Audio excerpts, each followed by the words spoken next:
You're awfully cheery about a little stack of papers, Will. You could tell, huh? Yeah, you're grinning and caressing that paper the same way that someone might touch a woman's body. Is that the stuff those craftsmen gave you? They said they were the best of the trial sheets they made. You really are happy, huh? Well, the way I see it, these are the future of this town.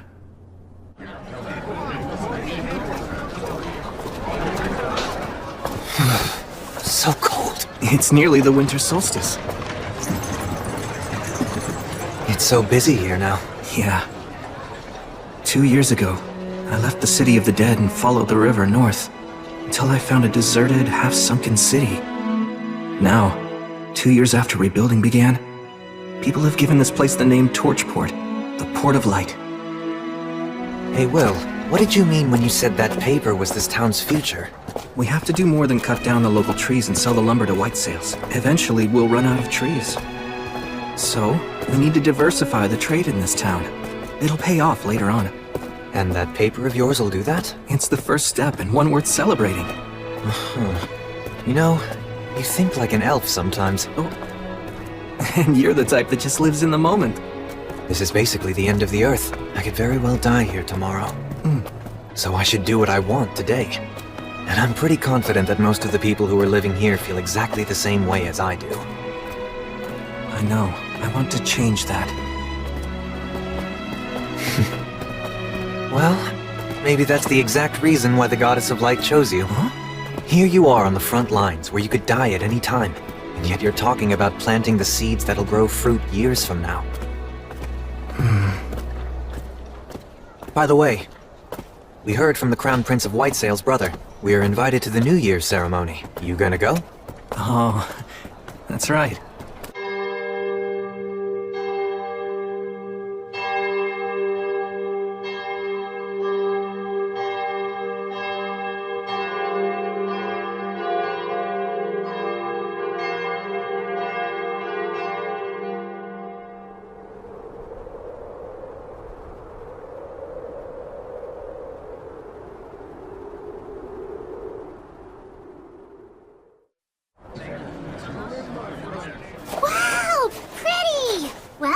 Did you enjoy the Winter Solstice Festival? Yeah, it was fun. Although I'm worn out. All that going around, greeting important people with a smile. It isn't as easy as it looks, huh? Luckily, Menel put my outfit together. With that and the help that I got from Bishop Bagley, I managed to pull it off. I wish I got to see Menel in formal clothes. Actually, why didn't he come with you? No, I invited him. But he said, "Shut up, at least let me sleep in today." What about you? Make a little money? Of course! This is a troubadour's most profitable time of the year!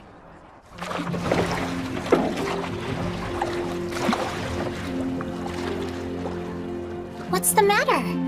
I was just thinking how beautiful this town is. But villages around the Beastwoods are so poor. We have to work a whole lot harder. Will. Oh.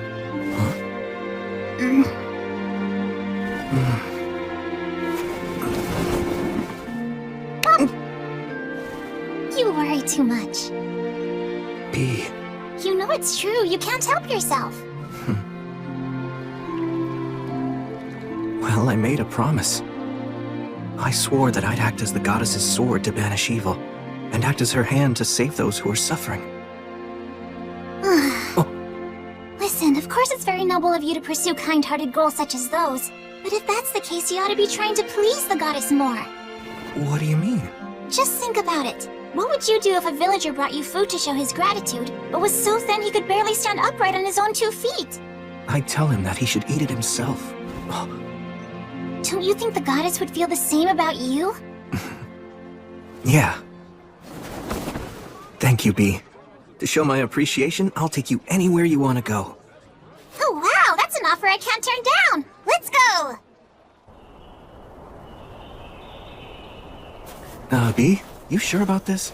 Yeah, absolutely! There's something I want to see. But unfortunately, it isn't the kind of place a lowly troubadour can get into just by asking nicely. You could sneak in though, right? Because on top of being a warrior priest, you're a great sorcerer! school tucked away in the woods of a forbidden land where sorcerers study the words of creation. The Academy. Well, let's go then! Wait, Oh, hold on a sec. This is Maze Alley magic. And there are several signs here too. Warning, paralysis, sleep, blind. Yeah, we can't go in there. wait, what? But shouldn't you be able to get through it? Come on! Use some of your brute strength! If we tried to force our way in there, it'd end up raining blood. And not metaphorically. It's set up to keep out the uninvited. I see. Well, if even you can't get in, then that's that. Let's head back into town and We go. can't sneak our way in, but Yes, Will? let's just go up to the front door. Yeah, that's a great idea.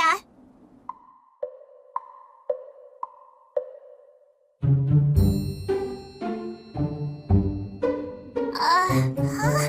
Do you remember how we got to this spot in the first place? I mean, I know in my head where we came from, but... It's okay. Just keep holding my hand.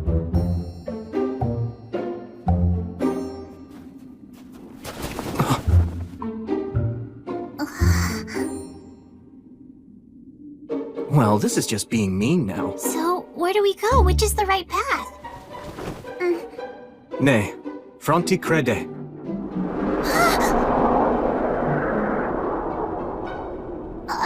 This is the right one. Either learn or leave. So, does that mean if you won't learn, you have to leave? Will, Huh? don't push it, okay? Even the wandering sage in his youth couldn't pass through this route. Or at least he wasn't able to make it all on his own. What? Gus couldn't? He was a child prodigy, but even so, he wasn't able to visit the academy without getting his master's help. That's how he found out how much he still had to learn.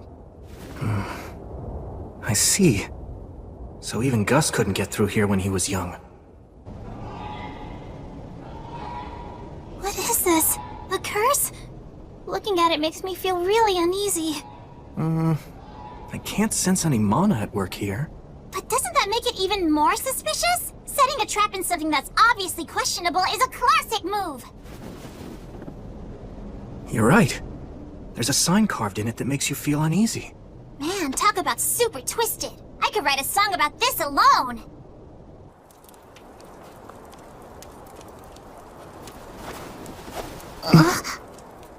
Oh? What's this? Visitors? It's a pleasure to meet you, sir. Allow me to introduce myself. My name is William G. Merryblood. And I'm B, Robina Goodfellow. And you, good sir? Would you kindly tell us what your name is? Oh, I'm just an old man who's got a lot of years built up behind him. I'm the groundskeeper at the academy. I don't really think that my name is worthy of giving to a paladin. More importantly, you must be cold. Why don't you join me and rest here for a bit? Sure, thank you very much. Tell us, kind groundskeeper. Do we still have far to go to get to the academy? That's your destination? Why exactly do you want to visit the academy, young lady? You don't appear to be a new student. There's something I want to see. Oh, is that so? Well, from what I understand, only sorcerers are allowed to enter the academy. It's a rule. We were hoping to ask if they might make an exception for us. We would only need a quick look. Well, I hope you're able to get permission. For now, toast and eat these. They'll warm you up. Wow, thanks so much. We're very grateful.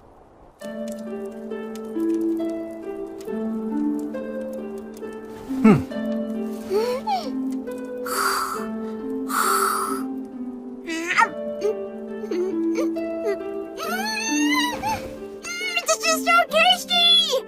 It's goat milk cheese, right? That's right. It really is good. Incidentally, I've heard that the faraway paladin knows how to do magic. That's true. I can't deny that I have learned a bit. As the Academy's groundskeeper, I do witness magic from time to time, of course. But nonetheless, I'd be very interested in seeing firsthand just what sort of magic you're able to perform. I see. I think I'm being tested. I'm sorry, but I can't use my magic simply to show off. Please understand. Even if I beg to see it? Please forgive me. Has that always been your stance? Yes, my master taught me that. I want to uphold his ideals as best I can. Well, in that case, might I ask a favor of you? Yes, of course. Last night's snow has left all the trees quite damp, so my fire just keeps on smoldering today. It's rather tough on these old bones of mine. I'd really like to have some dry firewood if I could. Do you think you could prepare some for me? I could have solved this problem easily if I simply spoke the words of drying. But you can just use a fire to dry out the damp wood. That's common enough knowledge. I really appreciate this. It's so nice and warm. Now then, I have a question I'd like to ask the two of you so I can get your opinions on something. If great magic were to exist in this world, what do you think it would be like? Maybe it'd be magic that brings people happiness. Oh? Whether it's the simplest words used to raise a smokescreen, or a highly elaborate and intricate artistic sign. If it was woven with the prayer that's intended to bring someone happiness, I think that's plenty great. What an intriguing opinion. And just why is it that you feel that way? That's easy. It's because that's the way Will always uses his magic. It's a part of the reason why I like him so much. Although I will say he also tends to set aside his own happiness. I'm not too crazy about that part. B. Yes, I see. Splendid.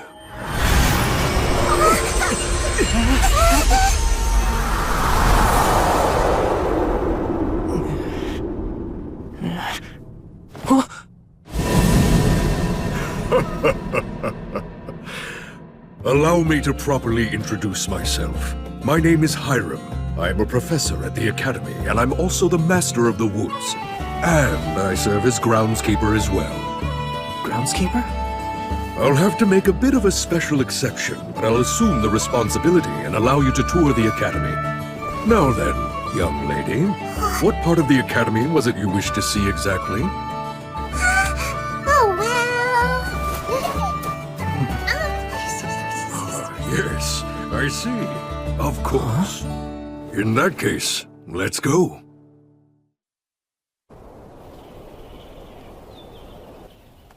Wait, hold on! What is that? There's a doll out there cleaning! That is a golem created by a previous master of forms. It's quite a handy thing to have. Incredible. It moves so gracefully. Even if the mana here is very stable, I can't imagine the amount of work that must have gone into it.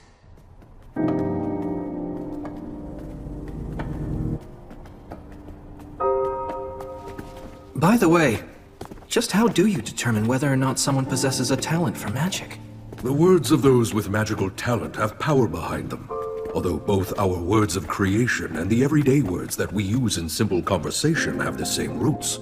The words of a child who possesses true talent just naturally make things happen. I know about that.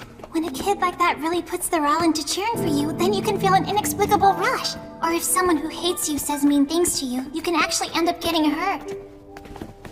Exactly. It's said that the ones who make ideal sorcerers are often docile, easygoing, patient, and quiet. Those who are fiery by nature cannot help but use intense language, and if one continues to use words in such a manner, they will ultimately bring about their own ruin. Back when I was little, Gus used to tell me stories like that as a warning. It seems it's a lesson that's shared amongst everyone who uses magic. And it's clearly a sentiment that's alive and well here at the Academy. Well, this is it. Here we are. This is what you wish to see.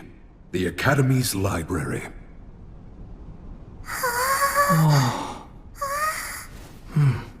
I personally authorize you to browse anywhere you might wish, except for the forbidden shelves downstairs. I know my request to come here was unorthodox, but thanks for allowing it. Very well then, I shall be waiting for you out in the courtyard. If you need anything, just call for me. So, you wanted to see these books? Yep. Are you surprised? A bit. I thought you wanted to see the Sorcerer's School so that you could use it as a reference in your songs. There's a book I'm hoping to find.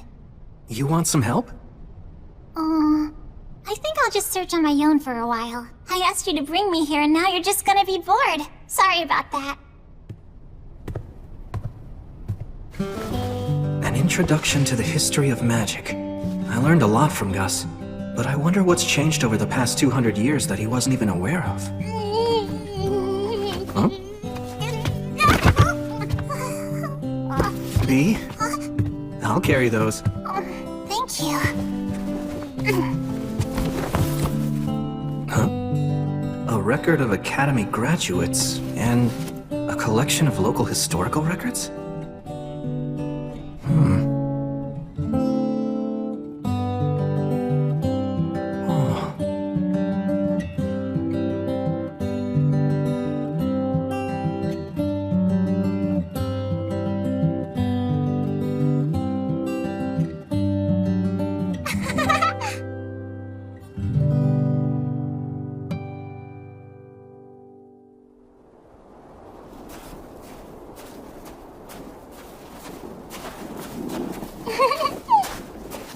Hey, B.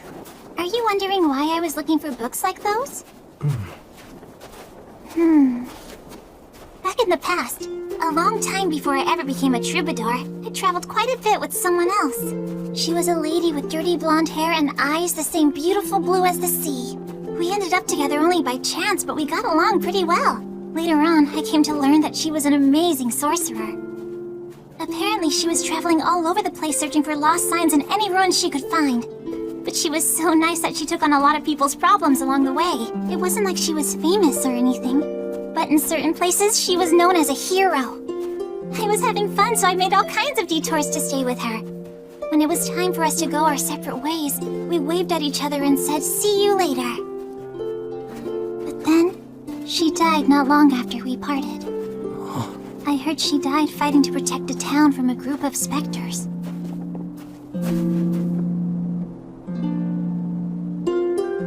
I'm sorry. Oh, don't get the wrong idea. It isn't that I'm feeling upset because she died or anything. I mean, yeah, of course I'm sad, but she'd made up her mind, right? I'm not really big on regretting the choices other people make. But, even so, I can't just sit around and let that kind of resolve be forgotten, can I? She was a hero. So many people mourned her death. But even that grief was washed away by the passage of time. And she was forgotten. Eventually, nobody spoke her name again. This world is full of dangers. Every hero who is born is one day quickly forgotten. I guess that's just how it works. But still, they praised her and thanked her, and when she died, that was it. I can't stand that! Someone's determination isn't something to use up and throw away! So I've been singing about her to keep her story alive. And along the way, I realized something. What's that? Those songs about heroes, they create hope. Do they? Those songs tell people that there's someone out there trying to save them with exceptional strength or magic. That there's someone who's fighting for them. That maybe there always has been. That brings a lot of hope to people. It's just the same as the 3 heroes that you're so fond of. And maybe like you too. Hey, look! That's what heroes are! They're like guiding lights. Wherever it is you walk, there are people who will follow after you.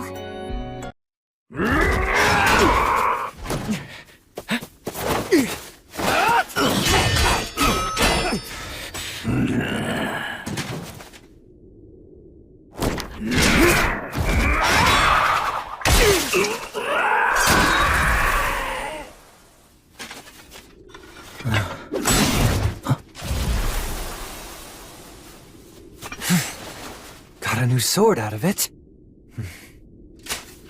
If the demon commanders were the gatekeepers, then that means...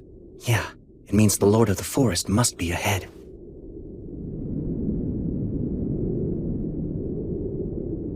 Let's go. Yeah, got it.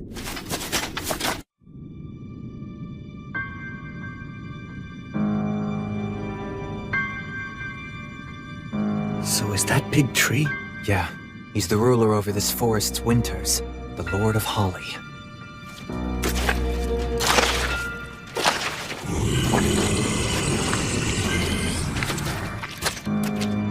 Are those words of creation? No, actually. That's a curse. Those are blasphemous words. What's happened to my gatekeepers? What do you think happened? I see. Let me guess. You're the faraway paladin, Sir William.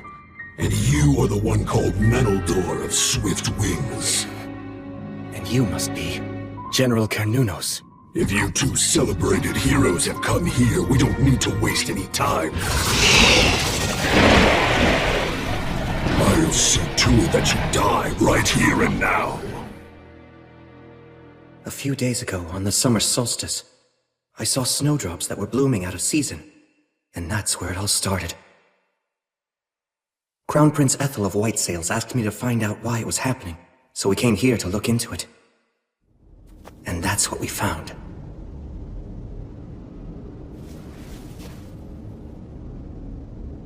What in the world happened here?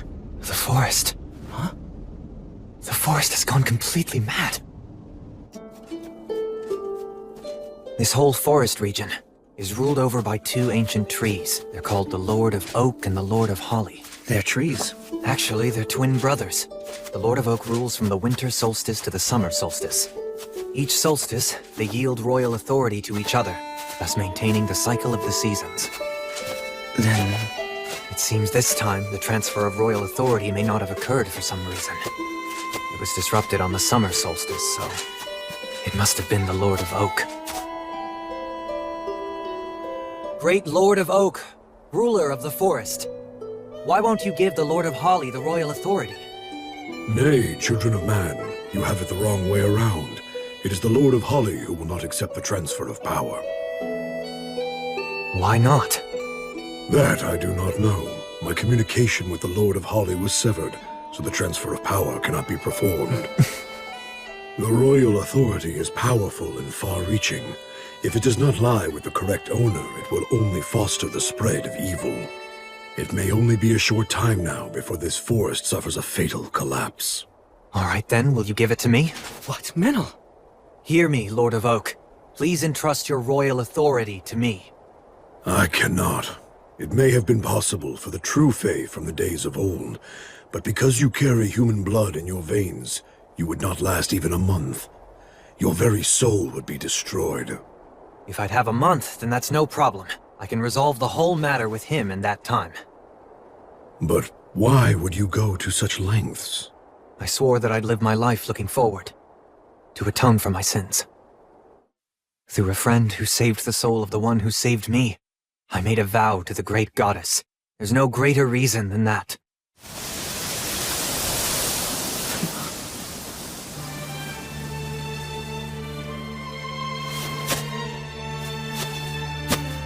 That path leads to a trial, a secret rite known only to this forest. I'm afraid that you, agent of the Goddess of Light, do not have the right to participate in it. Yes, I realize that. I'll wait, however long it takes. Rest assured I'll be back soon. So don't you worry.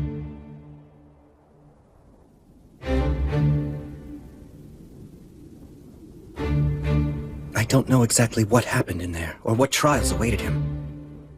I'm not sure what hardships Menel experienced or what he overcame. But...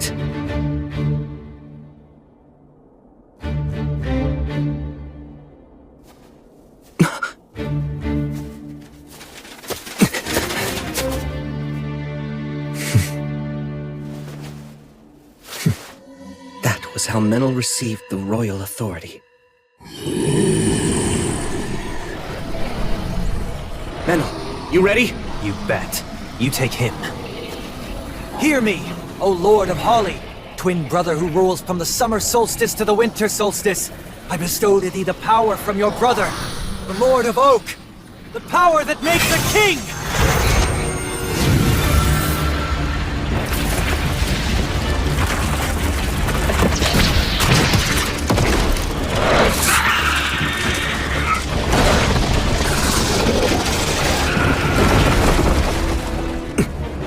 You're going to regret that. I can't believe that you have already won over the Lord of Oak! You're done. And now for the forest! My grace feels light! By the goddess of the cycle of death and rebirth!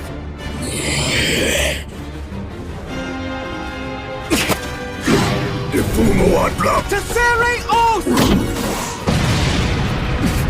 It still went off? Nicely done.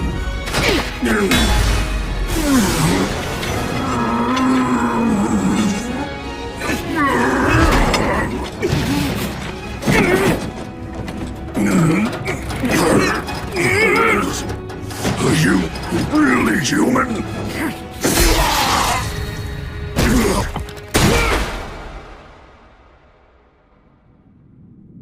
I am the Lord of Holly. For your bravery and valor in eliminating those insolent invaders, and for performing the transfer of the royal authority, I commend you and thank you. I must restore order to this maddened forest.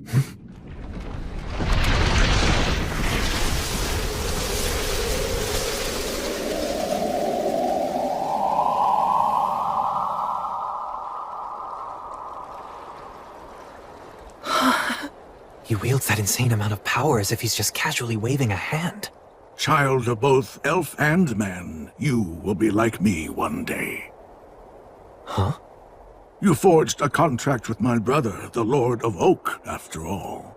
Though only briefly, you held the authority to rule the forest. Your human and Fey blood, along with the power within you, is already inclining toward Fey, bringing you closer to being a suitable vessel for a Lord of the Forest. I had zero intention of doing any of that. That is what it means to entrust the royal authority to another, young Sprout.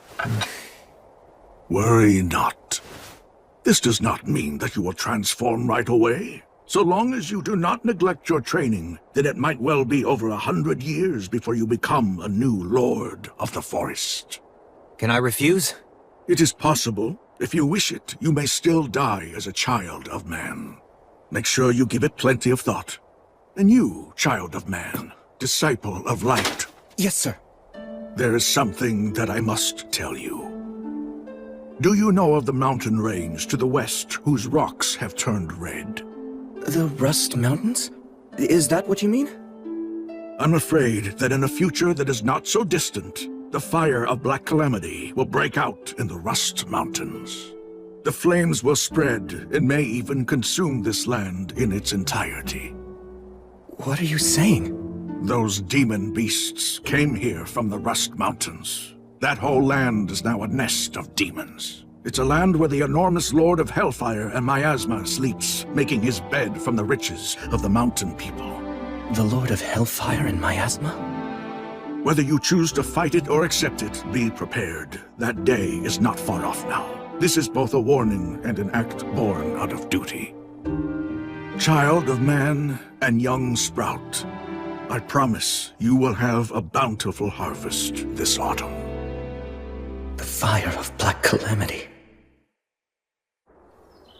I truly asked too much of you this time. Although, I guess I should add again. You got that right. You send us every damn time something happens.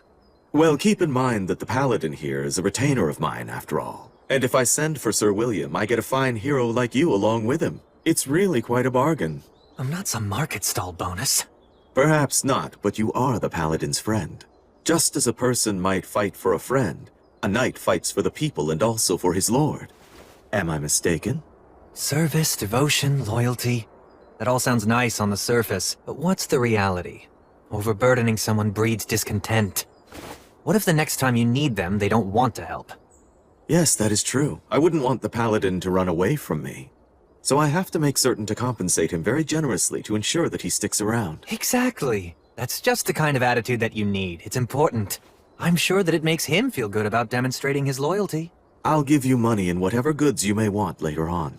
Leave it to Menel. That aside, Sir William. Yes? What is it, sir? I have a big favor to ask of you. It's about Meneldor here. Would you agree to give him to me? What?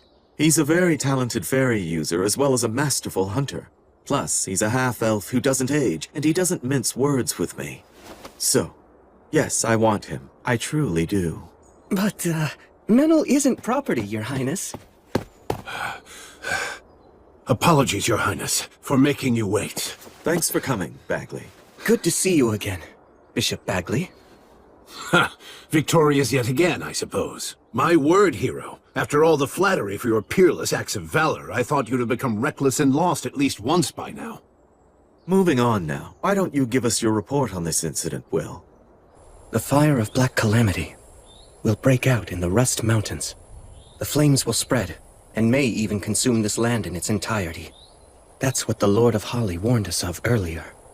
I thought the matter of the demons and demon beasts had settled down. Now there's the fire of Black Calamity, and the Lord of Hellfire and Miasma. I have other concerns, too. There's also that story you told me about the Demon's High King sealed in the City of the Dead. It's simply one issue after another, isn't it?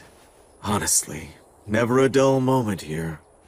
Tell me, Hunter, this Lord of the Forest, exactly what sort of power does he possess? Can we actually put our trust in this prophecy of his? Call me by my name, old man. You're in no position to talk! Could you two please try to get along? With this insolent brat? Oh, please, spare me your jokes. Give me a break. I hate pompous oafs like him. But even so, he does make a fine business partner, doesn't he? Well, I do admit that he is quite talented. I wouldn't be sitting here with you otherwise.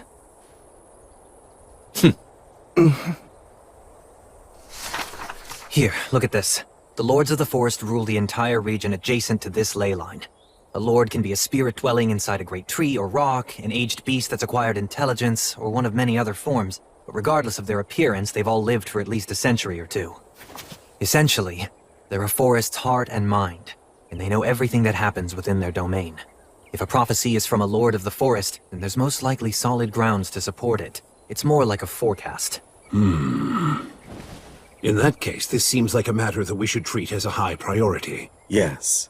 So now, the Rust Mountains, the dwarf capital that's in ruins, has become a nest of demons, huh?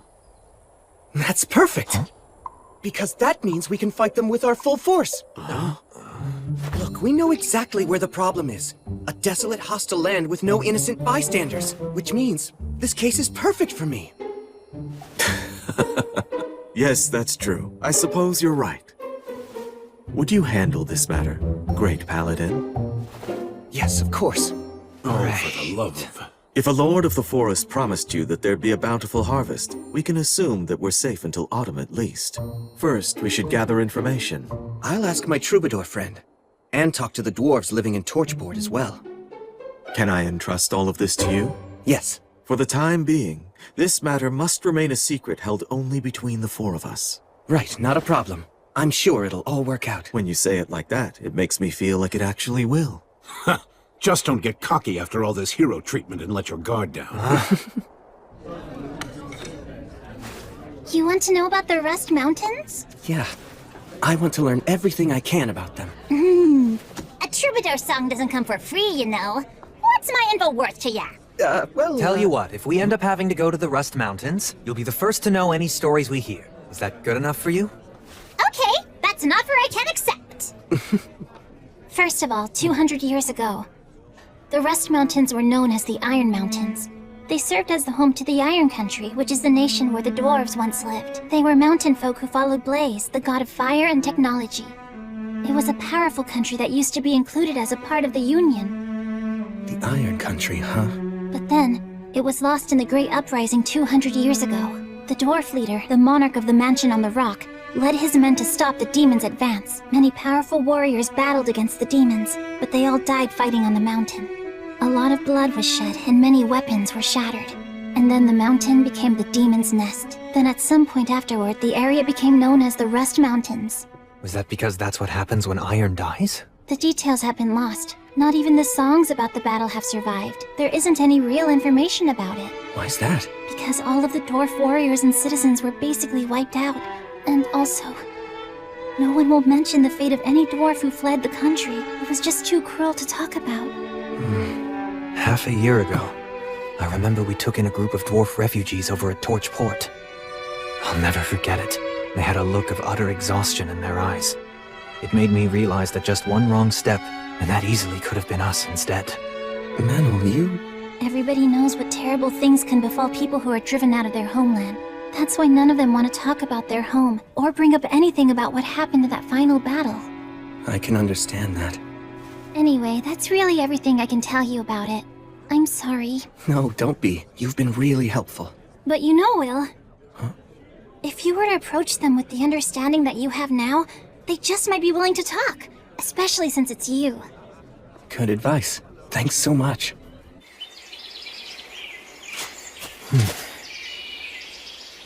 This way.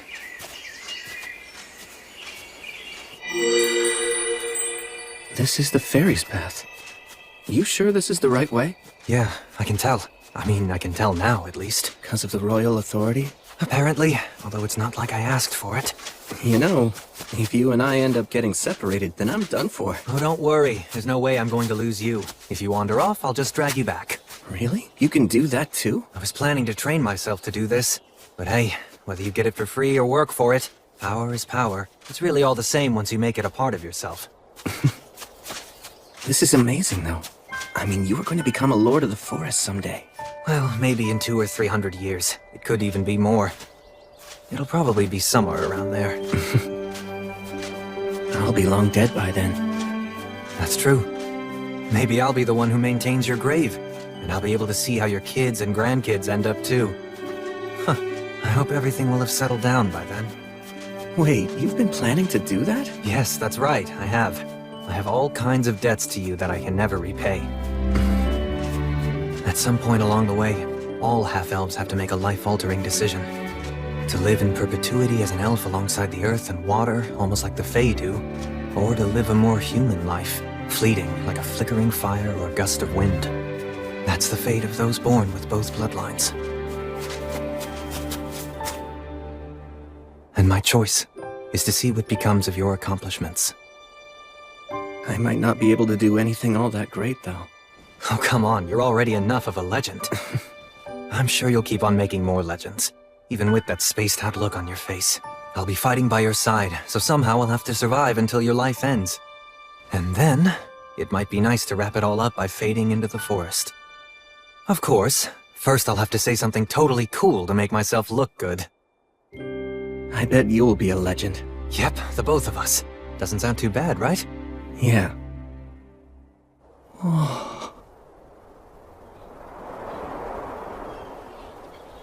Amazing. It should have taken days to get this far. Pretty handy, huh? It's kind of scary how easily you use that power, though.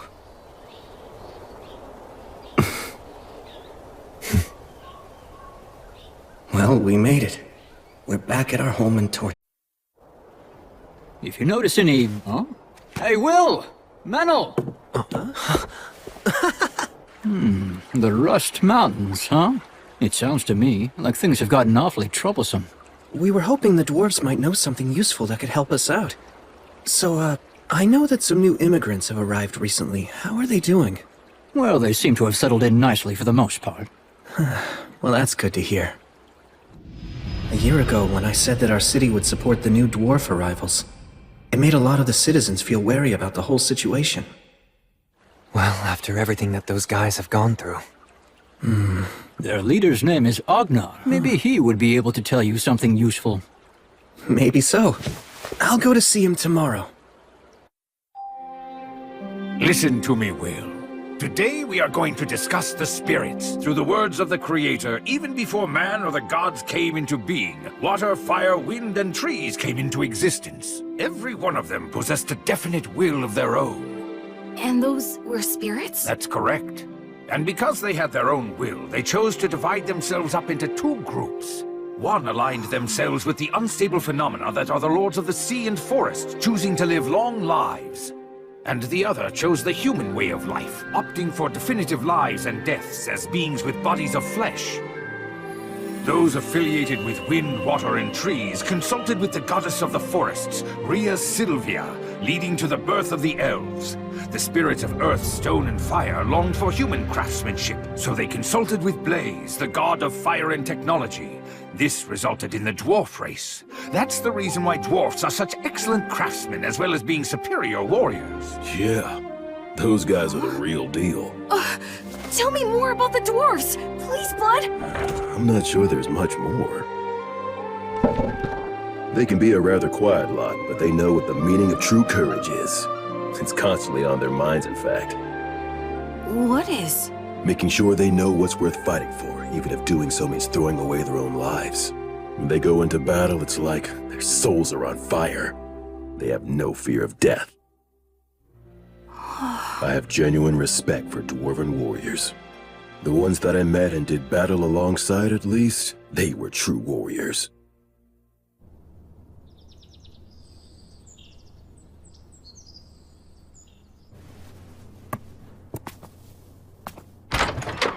Hello there, good morning. Young master, good morning. I'm heading out soon to do some training. That's quite some bedhead you've got there.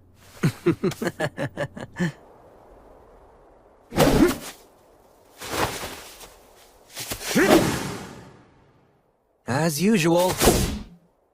Your look really doesn't fit with your superhuman strength. Yeah, I guess it would have been nice to have the looks to match. It makes you approachable, though. Maybe it's for the best. They say people seek in others what they don't have themselves. Menel, stay here a second. Sure.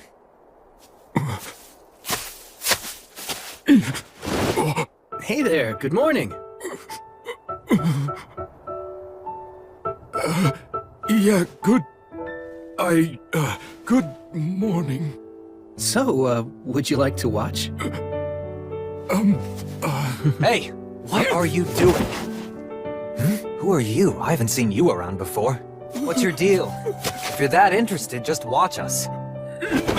No, that's quite all right. Sorry to intrude. Menel. Sorry. Guess I came on a bit too strong. Sure did. I don't know if he was interested in watching our training or just seeing the paladin everyone talks about. The training, I'd imagine, since the dwarves are a warrior race. He didn't seem like much of a warrior. You think so?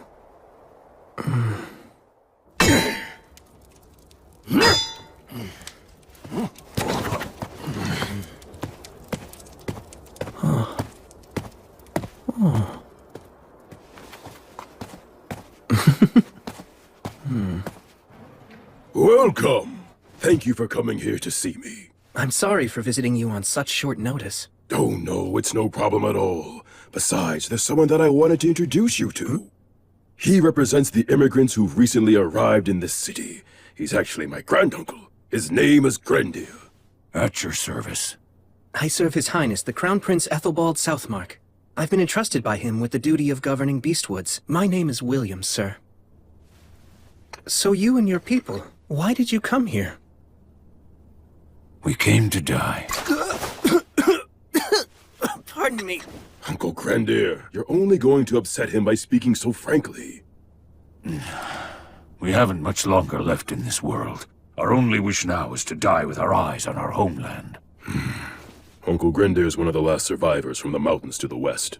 Oh, from the Iron Mountains.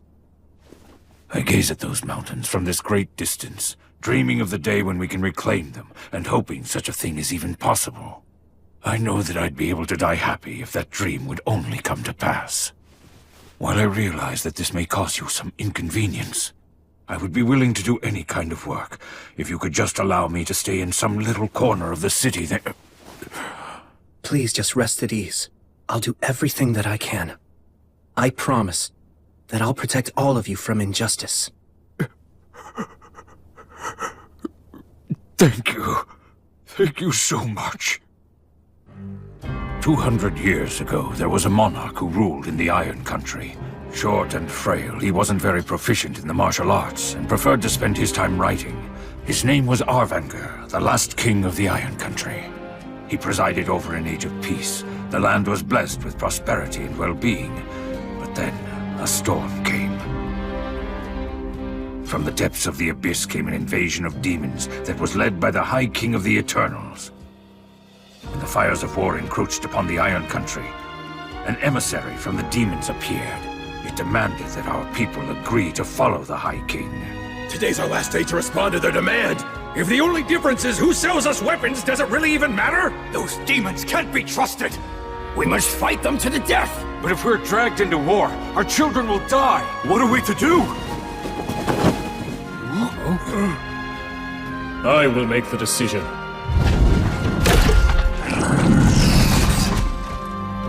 What is your answer? This.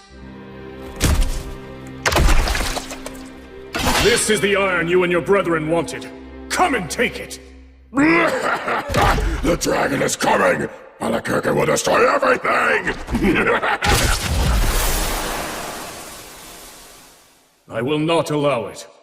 We will draw the demons of the abyss here and slay them in the bowels of the earth. This chamber will be their tomb! Yeah! Those who are not warriors or are still inexperienced ones, you are to retreat from the Iron Mountains. My people, I will die, and all of the warriors who remain here will likely die as well. But still, we must not let the Iron Country die. It pains me to issue such a selfish order. It tears my heart in two, yet issue it I must, even if you lose your homeland and drown in regret and disgrace. Go live! That is the battle that I command you to fight after leaving this place. No, you are not running away. You are simply being sent to a different battlefield. Your king and his warriors will protect our name and our pride. We'll die in the mountains where our ancestors sleep. All of you must abandon your pride and stake everything on living. Do not let the flames in our kilns die. Go live. Live and keep fighting that battle until we may reclaim our land. That is my final order. That tale is the legend of the Iron Mountains handed down to us. I wasn't even born at the time when that terrible atrocity occurred. At the time, we'd only recently become royal guards. We didn't even get to fight. The only thing that we could do was obey orders. And we left amid the bitter cold and the treacherous path. My child, my joyful child, who was always smiling, encouraged us all to keep going. But even they could not smile any longer, and they passed away. I can no longer even remember how many died. Yet somehow I survived. I made it through that time of chaos and the 200 years. And now you have returned this land to the hands of man. And not only that, you have even shed tears with me. We can return home. Someday not far off we can fulfill our king's decree. How noble it feels to be able to continue believing such things. Sir William, thank you. Thank you. Arvanger, the king of the Iron Country. And what about the dragon he spoke of? Bastard! Hey, stop it! Stop it, I said! You're causing a disturbance! Hey, take this outside! Shut your hole, damn it! Hey! Hold him still!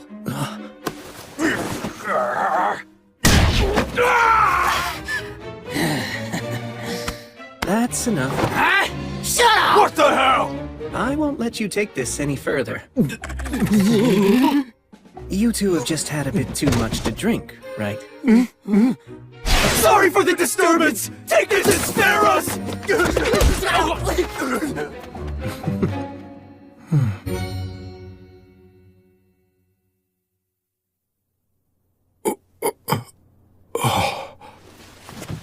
Oh, you awake? What's your name? Rue. Oh, it's Rue, huh? Let me introduce myself. My name's William. It's a pleasure. Well, it looks like you're okay. It's amazing you didn't even get a scratch after taking such a beating. Toughness is the one thing I've got going for me. Hi, are you the owner? Allow me to apologize for all the commotion earlier. My father's laid up right now, sick in bed. When those men started fighting, there was nothing I could do to stop them. May I examine him? What? I could never ask that of you. I really don't mind. Besides, I can't just sit here doing nothing if I know someone's ill. The goddess would be furious with me. Okay, I'll be back in a little, Rue. Please rest here a while. Right.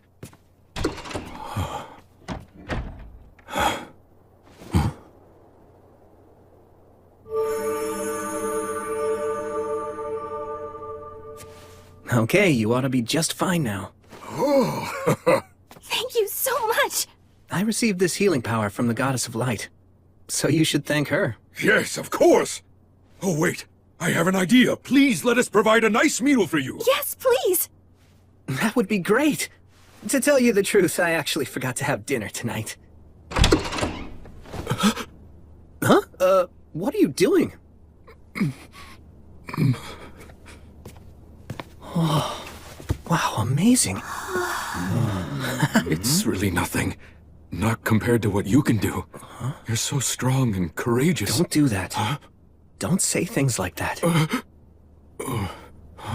You really shouldn't imply that you're weak and cowardly. It's like cursing yourself. Be your own biggest supporter. You should try that approach instead. I will!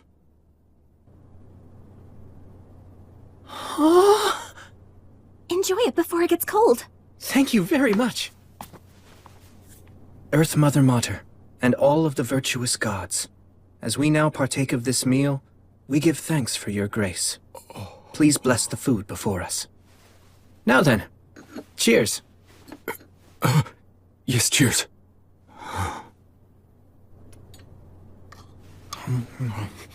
Tasty.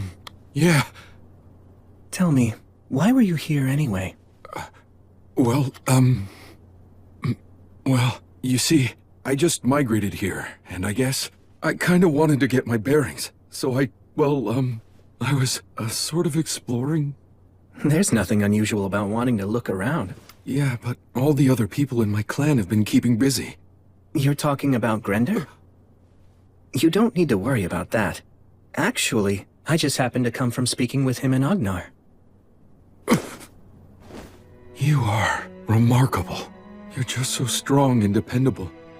I'm afraid I'm nothing like you. Then, why don't you give it a try too? You can get a certain degree of strength by eating well and training. Dependability comes from good choices and habits. I believe that we met for a reason. I'll tell you what. Try considering this idea. Become a Thane. You could work for me if you want, if that's something you're interested in. Wait, really? Do you actually mean that? Just tell me what you want to do. As long as it's what your heart desires, then I want to help you achieve it. To be honest, I might just cause trouble for you, but still. Yes, please. Let me learn from you.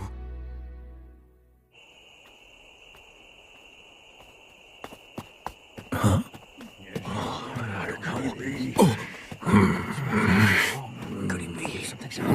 Young master! Where in the world have you been? Before you go somewhere, you must tell us! Regardless, I'm glad you're safe. I'm very sorry. We were sorry. Seems Rue was raised by people who really care about him. Perhaps they even care a bit too much. You get it? Could have been hurt. Come inside. Listen to me. Never do something like this again. Pardon me. Hello, everyone. I'm William G. Merryblood. I must apologize. Rue and I met by chance and we got to talking. We hit it off and I didn't realize what time it was. No apologies, please. That's the paladin? He's dreadfully strong. He's more than just strong. He could crush us all, if he wished to do so. My name is Gelreese. I appreciate your apology, and I will gladly accept it. You have my humble thanks. Now then, what brings you here? It's about Rue. I would like him to become my Thane. You want to make the young master a Thane? That means that he'd have to accompany you on beast hunts. Please! Being the paladin's Thane is too dangerous! You have to give this more thought! What do you want to do?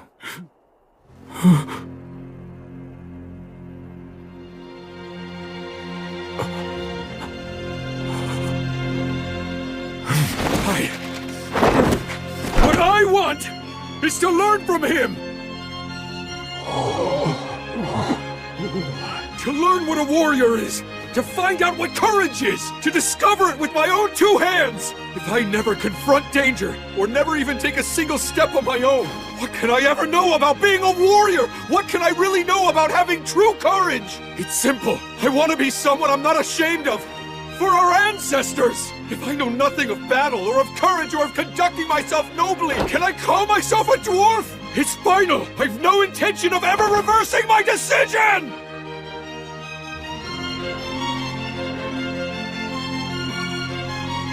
Wow. Sir Will!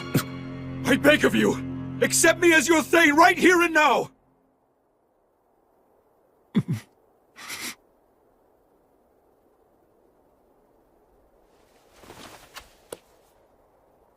I will guard with my own 2 hands the loyalty you offer.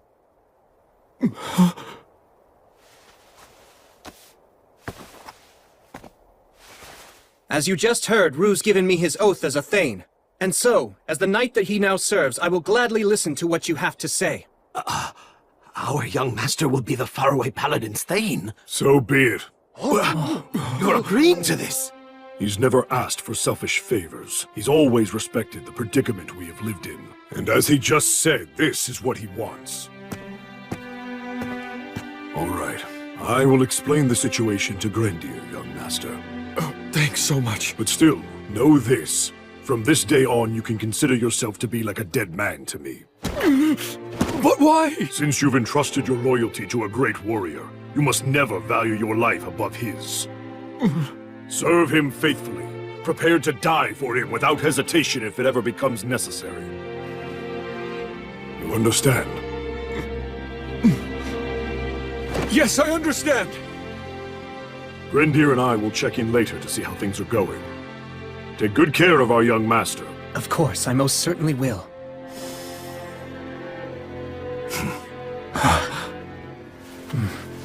I'm looking forward to this.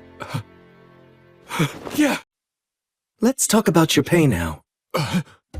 There's a lot involved in being a Thane, but I'll provide your equipment, and I'll pay you. Oh, I'm just happy merely to be serving you. That's not enough. I had someone tell me many, many times about how important money was. Right. If I don't compensate you fairly, it'll look bad. Some may say I don't value your work or loyalty. Granted, it may be in bad taste to put a price on everything, but money is almost always the clearest indicator of value. You're so mature for your age. Well, that's the goal at least. I'm trying my hard. Are you doing all right?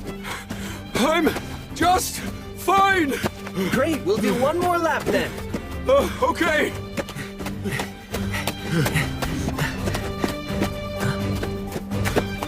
Blood, Mary, and Gus must have worked so hard to figure out how to teach me everything I needed to know. How'd they train me so efficiently? Last lap, full speed! All right! Well, all I can do is keep trying my best, and maybe I'll reach their level someday.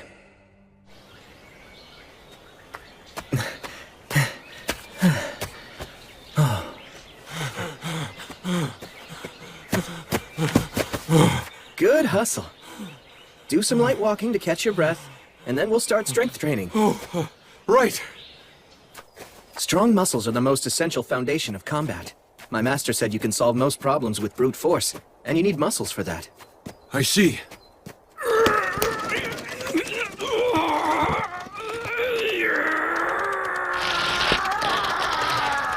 Okay, that's good.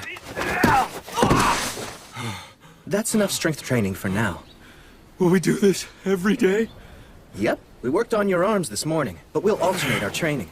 We'll focus on different muscles on different days. Yeah, I guess that makes sense.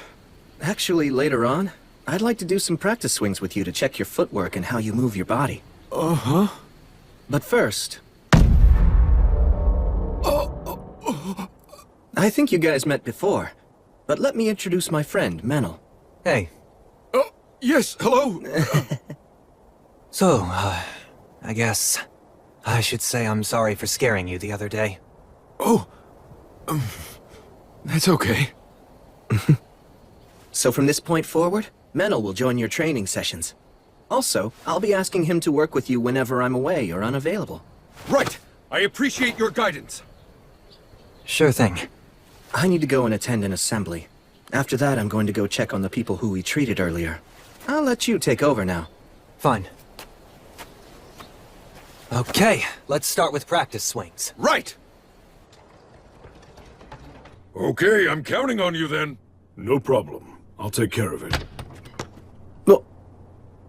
Oh, hey, it's our lord.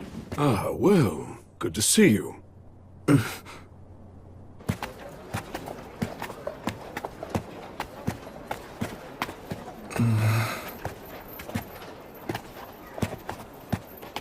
So, Gelreese, what were you doing at the tavern? They'd received a booking for a big celebration that's scheduled to happen 10 days from now, and they asked me to supply the meat for all the guests. Oh, so you hunt for a living, do you? No, actually, I work as a mercenary. But thanks to that, I have some experience in handling crossbows and traps. So hunting is just like a side job? Something like that.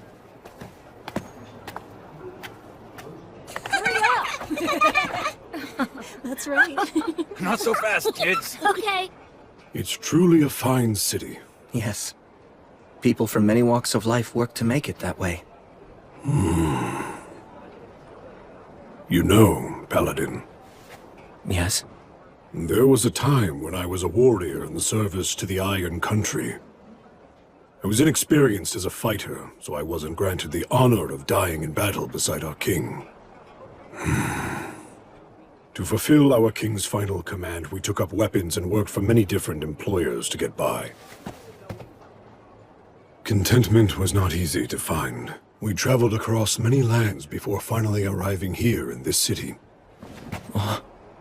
Please, I beg of you, guide our young master and teach him as best you can. Yes. I swear on her light.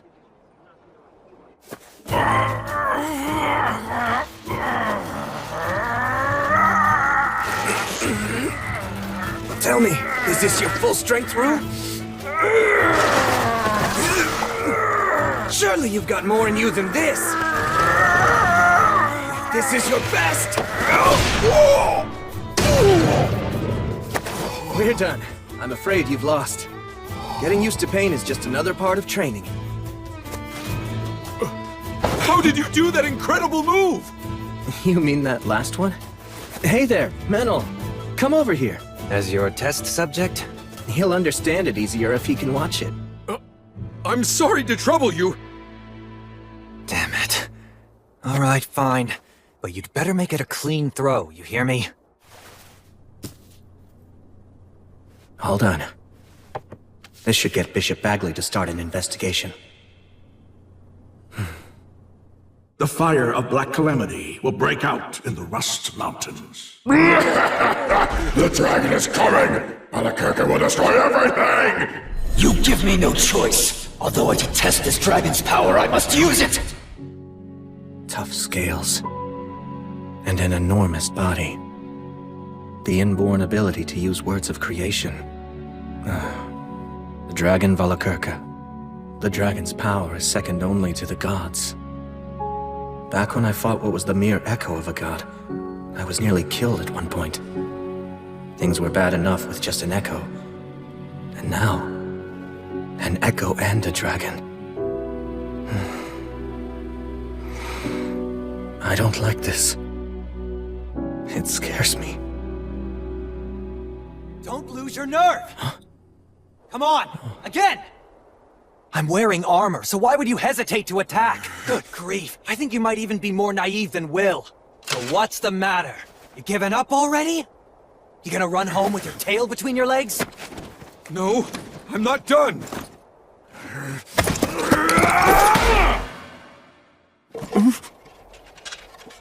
Right on my head and I barely felt it. Are those bulky arms just for show? Huh? Oh yeah, you're clearly scared now, aren't you? Are you gonna start crying and run away, are you? I won't run! Then strike again! And put some force into it, you weakling!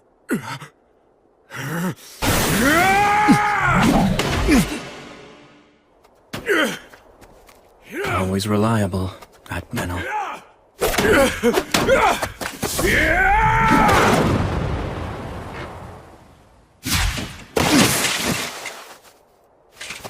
Ha! You actually put some spirit into that one. Keep it up. Thank you very much. Incredible. Rue gets stronger with each sparring session. Hey, Blood. Was this what you were feeling? Back when you were training me? Here you go. I don't know. I don't think I can eat all this. Then your training will go to waste. Force it down if you must. You need to replenish all the energy you burned up when you exercised. You can eat it slowly, but please, eat it all. Okay.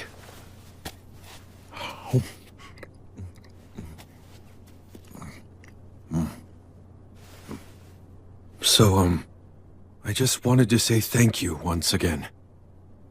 For what?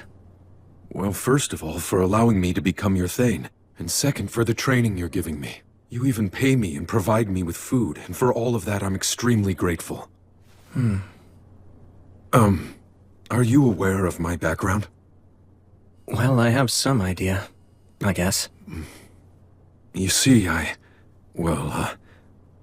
was actually born of noble blood within my clan. My parents died of an illness while I was young, so the other people in my clan shielded me from hardship. Well, that much is apparent. But I started wondering if that was the right way for me to live. I bear responsibility for my clan. Should I be so weak and so cowardly? Then one day, I heard a song that was about you. I couldn't stop thinking about it. I couldn't stop wishing I could be like you. Getting to serve you now is like a dream come true. I'm so glad to learn from you. To be able to understand what it means to be a warrior and what courage truly is. Thank you. I'll do everything in my power to be a worthy master to you. I swear it. But I'm not so sure I can teach you what courage is. What? I mean, the truth is, I don't actually have much courage. What? Even though you faced a wyvern and a chimera? Rue, if you face opponents you know you can defeat, is that really courageous? You knew that you could defeat them? To be frank about my combat strength, I'm far more powerful than a wyvern or a chimera. I can kill them by just using my fighting techniques. Wyverns and chimeras, none of them frighten me. Beating opponents you're not afraid of, that isn't courage. Well then, what do you think courage is exactly? You know, I'd really like to know the answer to that myself. What would I do? How would I face an opponent who I don't really think I could ever defeat?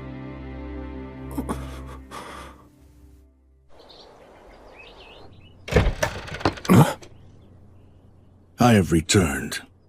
Oh, Raistov! I'm glad that you're back. How'd it go? Nothing seemed especially out of place. Should I go see Anna and report my findings to her as usual? Yes, please. Thanks, Raistov. I'd heard you'd taken on a new Thane.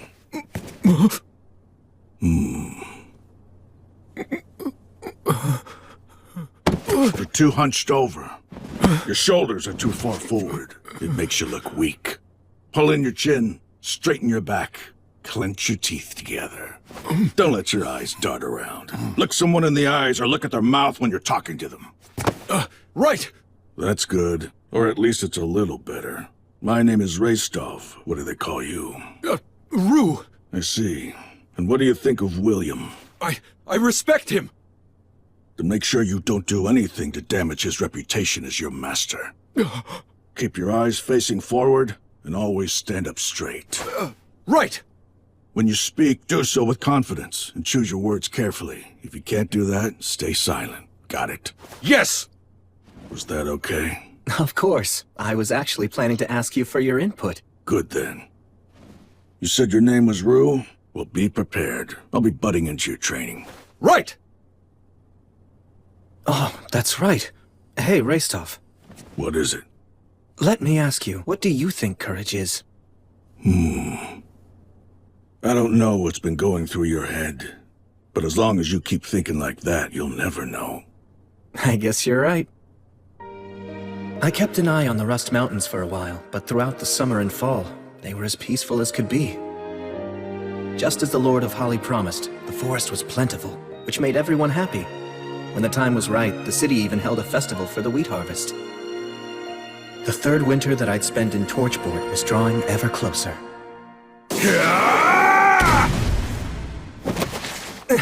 Well done! That was quite a good throw. Wow, thank you very much! My lord!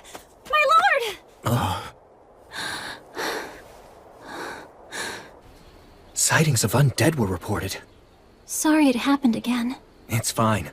If undead are involved, then I need to make it a top priority. So what should we do this time? Good question. Oh, Rue, I need to go handle this matter. It's very important. Will you come too? Really? Of course! It would be an honor to go with you!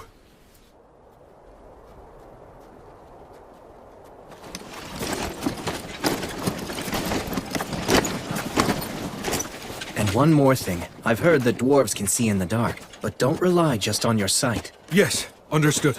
Quick quiz. Where are we headed to? To the west, towards Pillar Mound. Is that right? That's where the most recent sighting was reported. But it's deep in the forest, so it hasn't been fully explored yet. Right. The main reason is the fog, although no one knows why it's so thick. Whether it's the geography or a magical barrier. Let's remain cautious. Yes, sir.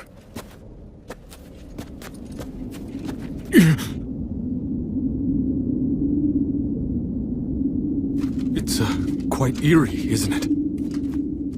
But still, magnificent.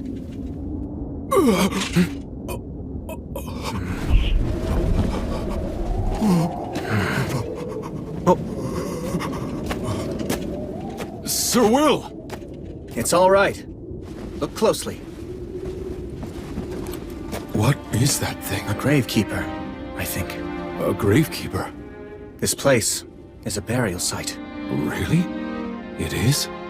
This figure is probably here to scare off any potential grave robbers, and the fog is likely either a magical barrier or the result of a contract with the land spirits. I imagine the reason this place was created was to be a resting place for loved ones who'd passed on. And so... may everyone here please rest in peace.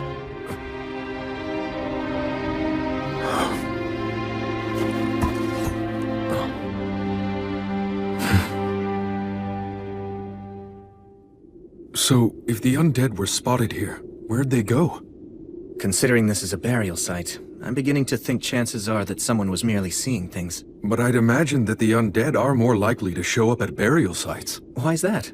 They all received proper burials. Huh? Those who've been killed and then hidden, or bodies left out in the open, are the ones who tend to receive the god of the undead's blessing. I guess in a way, even the god of the undead is kind. The god of the undead can be kind? Yes, that's right. In a terrible way. But, sir, what exactly do you mean by that? Stagnate, the god of the undead, simply cannot bear to see people die miserable, hopeless deaths. Thanks to that, when facing a tragic death, all dying creatures are granted the right to overturn it. But, that's a... While it might be a blessing for them, it's a curse for others.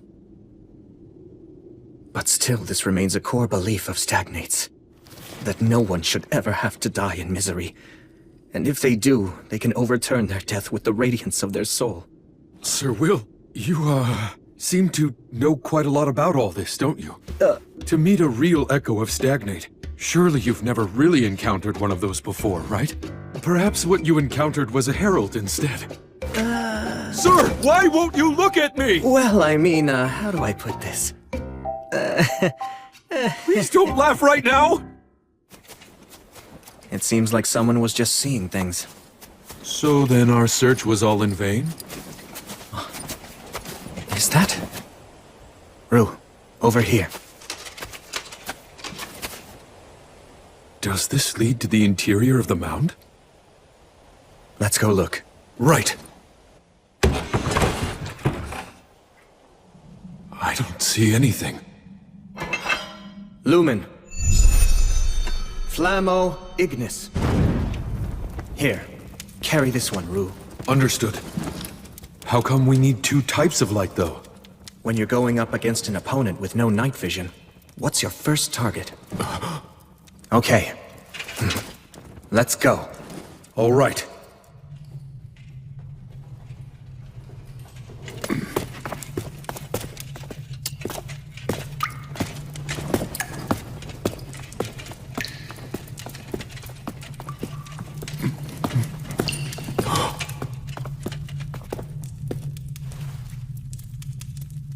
Does this lead to the innermost chamber, then?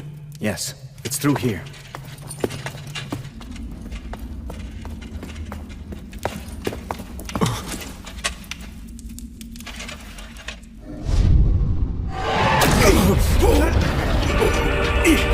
No! This is...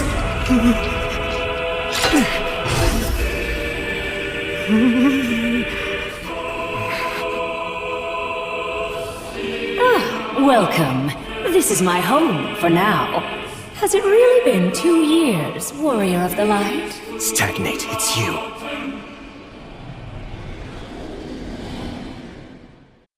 Warrior of the Light. Has it really been 2 years? It's you, Stagnate. The god of the undead? Defense isn't an option here. So we have Now to... hold on just a minute. If you two intend to fight me, you will win. The form that you see here today isn't an echo after all. A herald. Very astute. The last time we faced, you gave me an utter thrashing. Thanks to that, it's unlikely I'll be able to send an echo to this world for quite some time, no matter how hard I try. Heralds. Messengers of the gods that convey their will. I had no choice but to send a herald this time around. You doing some fishing? Again, you're very astute. You're just as sharp as you ever were, I see. They knew that if they tossed enough rumors of the undead around here as bait, there was a good chance that I'd bite. How despicable.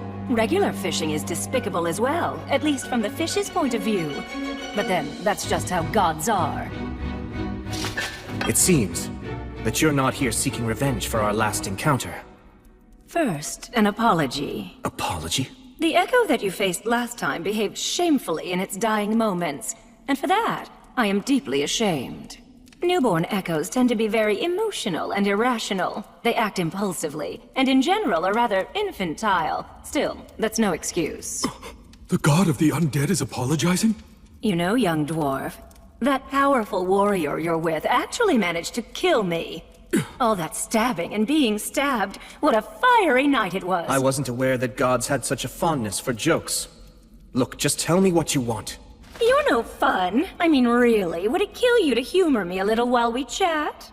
This god can speak the words. That's what makes them so dangerous. Brave warrior who defeated me. Paladin of the Light. This is my revelation.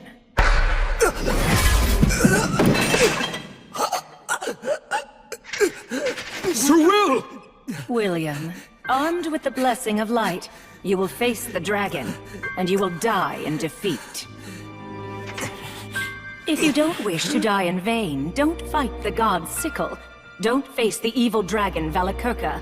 If you don't believe that what I'm saying is true, then feel free to ask the goddess Gracefeel. But why? Why tell me all this? Because you've already proven that you have what it takes to be a true hero. I have a sincere love for humans, but I'm especially partial to heroes. I find that the radiance of their souls possesses a rare and true beauty.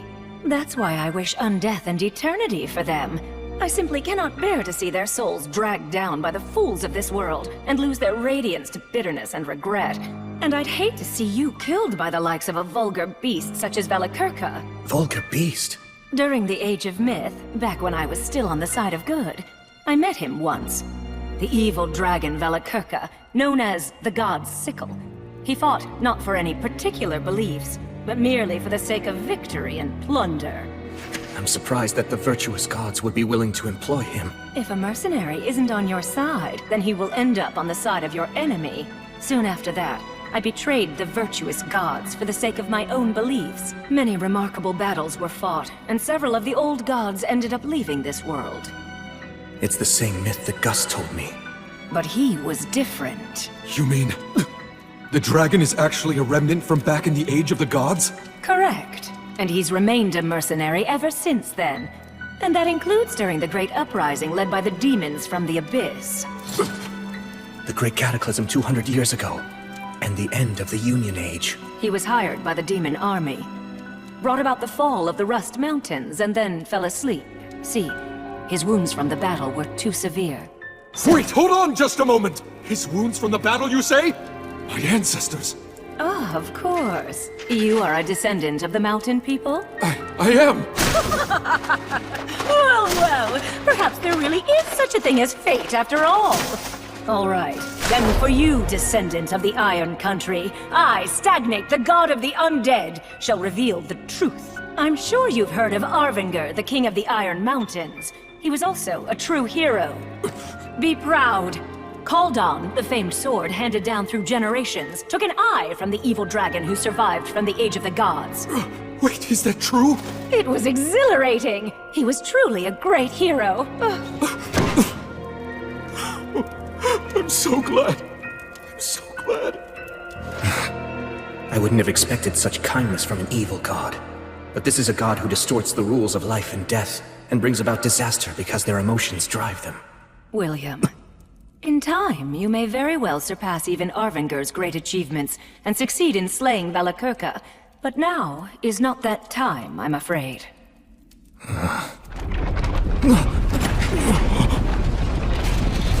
The dragon's sleep grows ever more shallow. The dragon's giving us a show of his power. Return home at once. Chaos is imminent.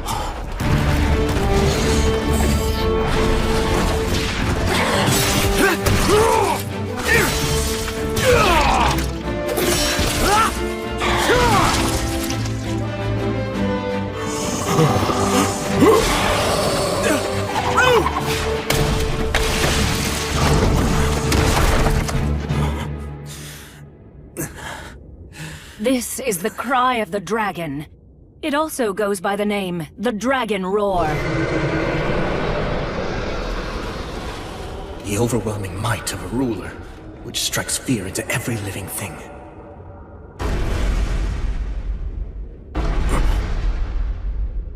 Something troublesome's coming this way.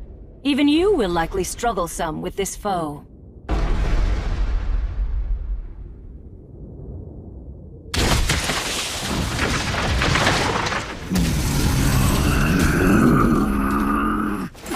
It's a giant? That's a forest giant. They're normally a mild-mannered race. He's been hit by the Dragon Roar. He's not in his right mind. What now? Will you kill him? Of course not. You can solve most any problem with just brute force, but that isn't the only way to solve things. So will!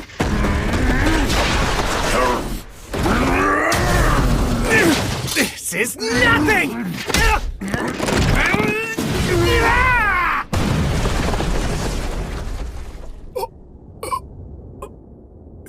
Just... Through a giant. Yes. Shine the light of reason upon the fog of confusion. I'm awfully sorry about my behavior just now. Can you make it home? I think so. Oguni zoiku, e sokse uraka. Uhusama. Otenum, Roshiatagaro. Let's see. Nogarado, Reo Yanaba, O Sedo. Yeah, it really is scary, but Oko Wendabum Wentemben Rekurana. Onawushum, Nizimanim Ho Shabe Oko Bascha. Oh. I am Gungar of the Jotun. Ogiho ye soyowium no ho ne ruhuso.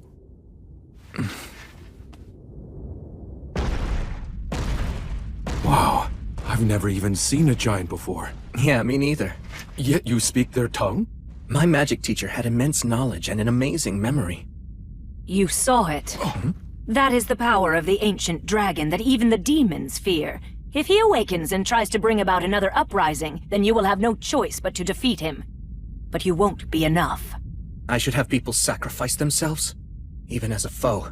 That doesn't seem like something that you would say. 1,000 lives is worth it to save 10,000. As infuriating as it is, so long as you live, more people can be saved, so there's no choice.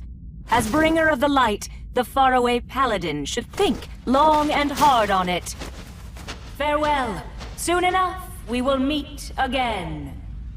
They appear to be rather partial to you. They have their eye on me, that's all. I've heard it said that the gods wish for heroes. They send proxies to the living world to make their divine will known.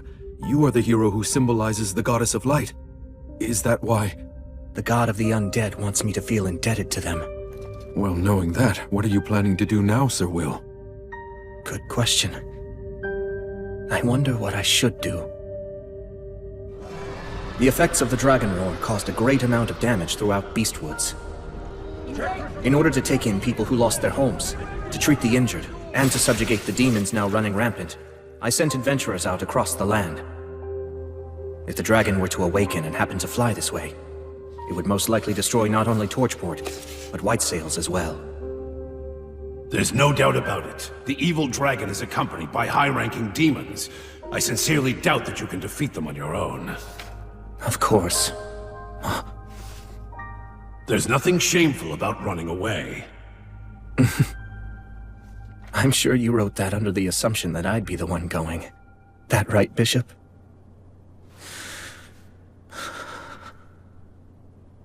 Goddess, if you would only tell me that there's a way for me to win. Or if you told me to fight even if I couldn't win. If you ordered me to prove my righteousness, I'm sure that back when I couldn't move forward, when I was mired in frustration, when time was just passing me by as I sat idle, I was reborn, raised with love, respected and acknowledged, and regarded as the central figure among my peers. I'm coming in! Wrestling with yourself again, huh? Yeah. So that's why you didn't notice. Take a look outside. We've got a bit of trouble.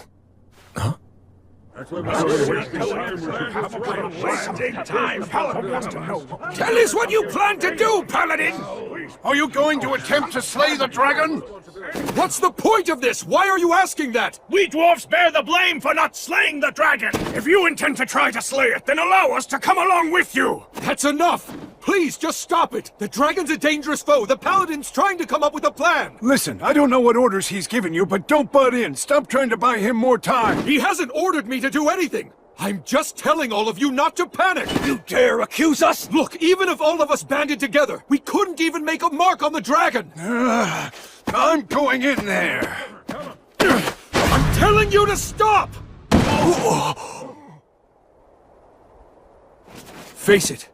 At this point, all of you are even too old to defeat me! I just don't want to see any of you die in vain! Young master, Grendir, you have truly grown into a fine young man. Although, that very achievement is also the exact reason why all of us wish to die. We had wanted to fight by our king's side, and were ready to die with him. But we were denied that. We forsook our pride. Since then, we've wandered miserable for a terrible 200 years. It seemed that we had done more than enough suffering. That is what we believed. And yet now, after all that time, we've learned that that loathsome dragon still lives! What's wrong with our wish? Why shouldn't we long to continue that fight and die as we should? Just let me through! I'll ask the Paladin what he intends!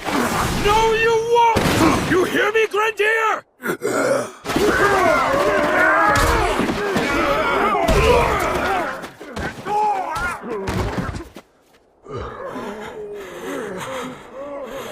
You want to know what's so wrong with your wish, Grendir? A lot of you are already so fixated on dying that you aren't even thinking of how to win. That simply won't do. And you know that it won't. The proud warriors of the mountain should be willing to lay down their lives, but only for victory. All of you were the very ones who taught me that! Young master, young master, young master. I promise you, very soon the Paladin will reach his decision. When he does, I will stay by his side. I will work to win back the honor of the dwarves. I swear on the name of Arvanger, the last king of the Iron Country, as his grandson, I, Vindolfur, swear, I'll take back the mountains that belong to my ancestors! He's pretty valiant, wouldn't you say? Yeah. He can't afford to lose. No, he can't. You usually don't weigh the pros and cons, or even consider whether or not you can actually win before you go into a battle. So don't you start doing it now.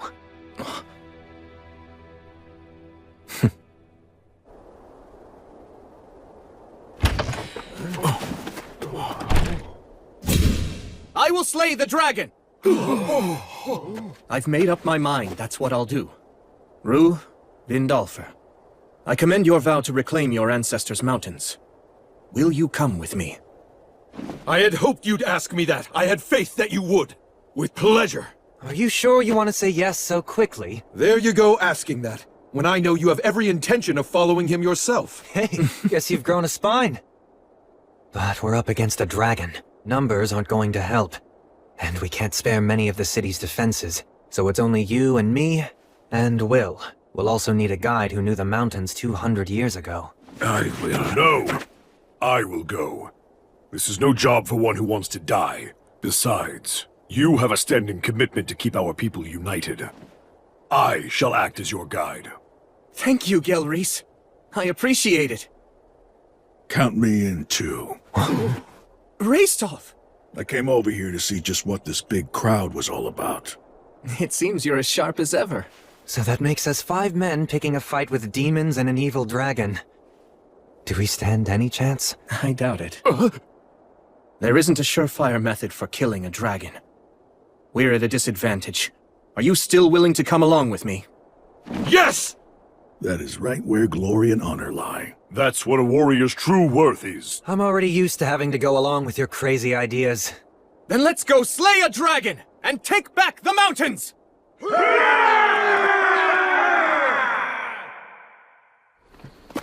So you're going? Yeah. Then please, try to stay safe.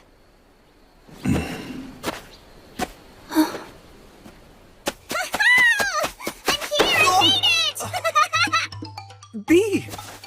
You're going to slay a dragon, right? Yeah. Well, then I get to write a song about it just like I promised I would, right? Yes, of course! Woohoo! I get to write a new dragon-slaying saga! It's a troubadour's dream! First, I'll spread a prequel song around. That'll help, right, Will? Yes, absolutely. Thank you. But don't give me a sad ending, you hear? I'll try my best not to, believe me. Yeah, make sure you do. Nobody likes tragic twists anymore. Don't leave me behind like that. Sorry about that. Anyway, I managed to secure the supplies that I figured you were going to need. You're saying you already knew that I'd be going? Of course, although I was still anxious that I might not reach you before you left. I was just procrastinating a bit. I'll write in your song that you were just waiting for the right time. That sounds cooler, right? You're always exaggerating. That's why people seem to think Sir William is some kind of incredible strategist. I hesitate and have doubts, like everyone. I don't want to die, and I don't like pain. But you're still going, right? Yes. The vow I made to the goddess is far too important. Just so you know, I'll be using that line in my song. Pious warrior, the hero of light, ever devoted to his goddess. May the winds of fortune forevermore be at your back! Listen, Will, I won't tell you not to go or to be cautious. I know that this has to be done now. If you need any other supplies, please just let me know. You know, now that you mention it, there's one big thing I'd like to ask for.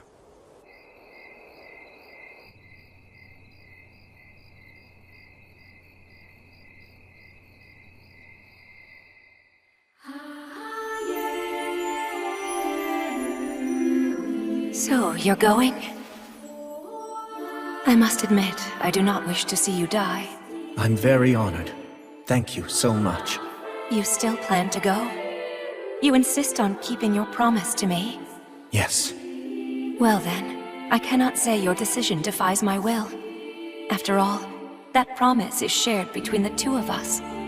Now, kneel before me.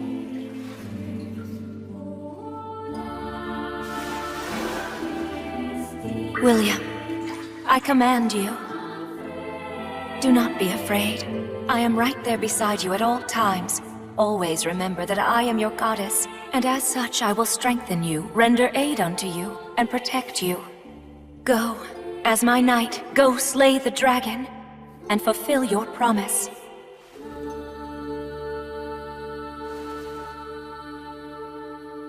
On your light.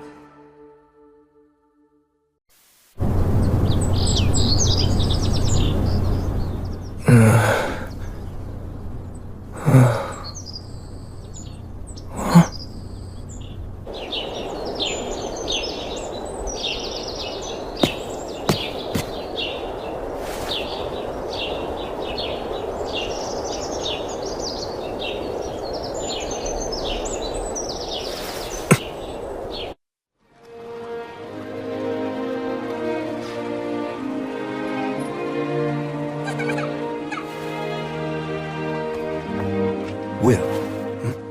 It's all set. I've made all the arrangements you asked for. I appreciate your help.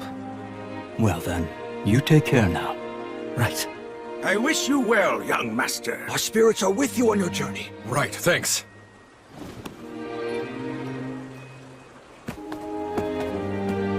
Come back soon. I'll be waiting here. Come on, can't you even be a little sociable at a time like this? Well, you know, just think of the stories I'll bring back. All right, here we go! Yeah! Time for the heroes to depart!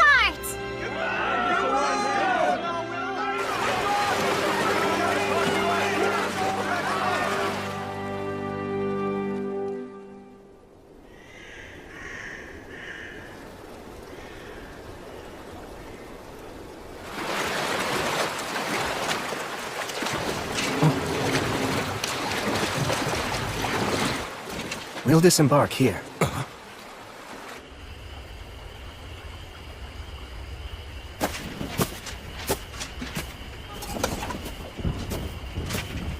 Okay, we can take it from here on out.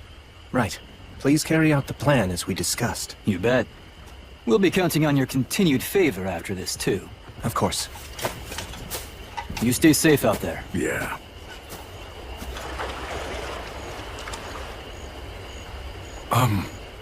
Who were they? Also, what's the reason for us getting off the boat here? Should we not have gone at least a little farther? We've had a great start to our voyage downriver so far, but the demons will be on the move too. Marcus and his group will act as our body doubles to confuse them. Meanwhile, we'll head upriver. When did you arrange all this?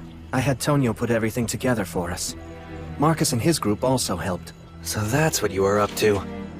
I checked with the dwarves too. Once we enter the tributary upriver, we'll be able to reach the mountains from the other side. So while the demons are lying in wait at the front door, we'll kick down the back door and move in. Sylphs, oh Sylphs, please hear me. Put the wind at our backs. Send us on our way.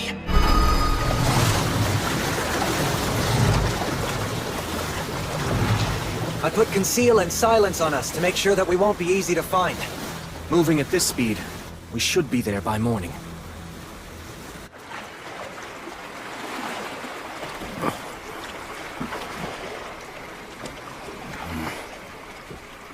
Hey, just relax. I mean, he always does this kind of stuff as if it's totally normal. Oh, no, it's just that if you go south of Torchport, there's a lakeside town that the High King took over, and it can be very dangerous there. I've heard that even veteran adventurers are helpless amid the swirling mists of magic. The suggestion that we casually break through that is incredible. It's remarkably courageous. Actually, that's where I grew up. Huh? The three heroes still lived there? And they were among the ranks of the undead? Come on. The god of the undead stuff's real? Ugh, give me a break. I mean, I don't think we'll be attacked or anything. Some friend. Damn it, I can't believe that you never told me. I'm sorry. Oh, that's right. You did cry when you heard that song about the three heroes. I didn't cry. The maze fog. That's what this is, right? Yes. It's grandfather's magic. Like the maze alley magic? This is the higher version of what protects the Academy? I heard rumors, but never seen it. That makes it top-ranked magic, then! A human who'll only live a few decades can actually learn and use this? Really? Yes, really. And he'll even whip out the words of obliteration in battle. What? Hang on, I'll create a path through this for us. That's so like Gus.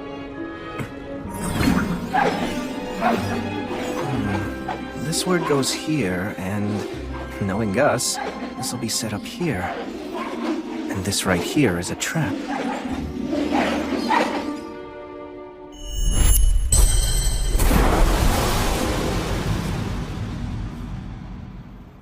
All right, let's go.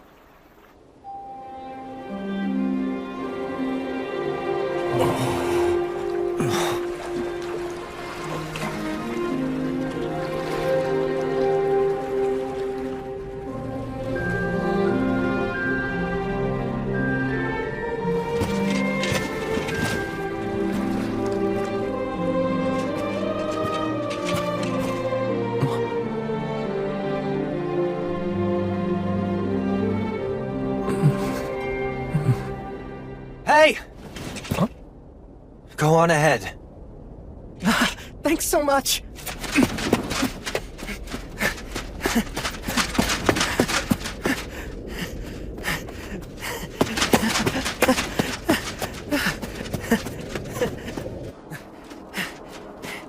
Blood!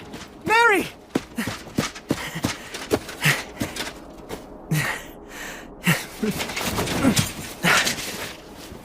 I've come home. And I brought my friends and companions. I'll be back later, okay?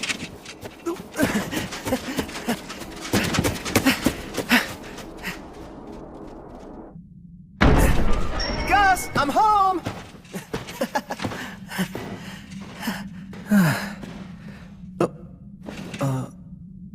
Gus?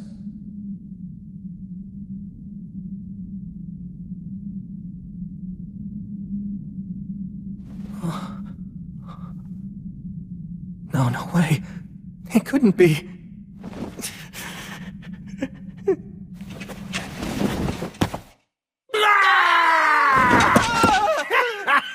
Carelessness is the greatest enemy.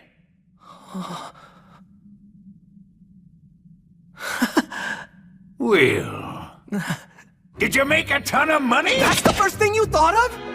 How about something like, hey, you're still alive? I knew that the boy Blood, Mary, and I raised together would never die so easily. I wasn't worried about that. All right, fine then. Yes, I'm getting good, meaningful use out of my money.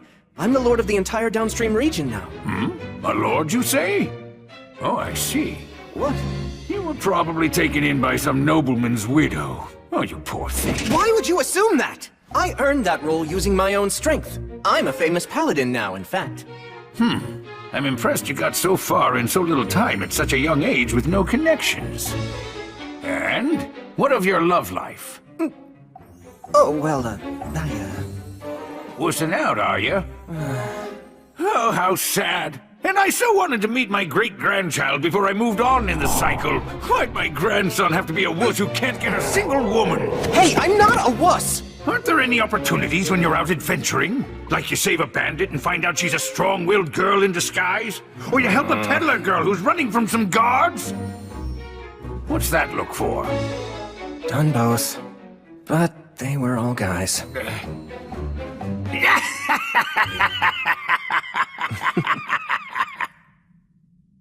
You know, I'm so glad you've come back, Will.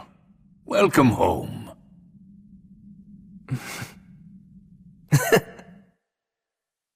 What, the dragon? You intend to fight Calamity's sickle? It's the only way.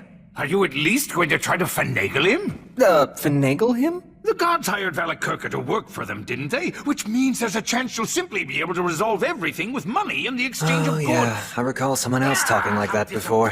My, what a coincidence, Sir Menel. I remember that too. I'm only saying that there's no need to limit yourself to just one possible solution. You always have to be flexible with your ideas. Don't let your focus get too narrow. Okay.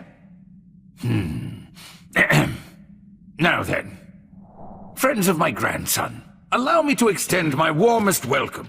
So please, I hope that you'll make yourselves at home while you're staying here. I never thought I would see you again. Indeed? And where exactly have we met before? 200 years ago, I was the soldier that the three of you saved after I fled from the mountains. I had no idea back then that you were the renowned wandering sage. Oh, you're that inexperienced injured soldier? Oh, my word. You have really aged. Yes, indeed. I've grown old. Thanks to your help, I survived. I came to serve a new ruler. Now I'm able to walk the same path as your grandson, Sir William. How serendipitous.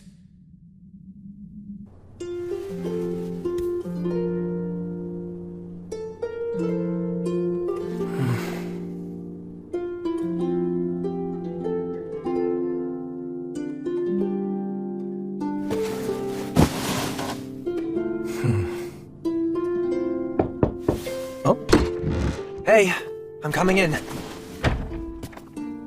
Was this your room? Yeah. You know, that Gus guy is really something else. I thought for sure you'd say he's more lowbrow than you expected. I mean, he is, but it's more like... When he showed me the way here, I felt like he could see everything about me. Yeah, amazing, huh? I'm proud to call him my grandpa. That's cool. Also, he asked me, "Oh, are you the bandit girl?" What did he mean by that?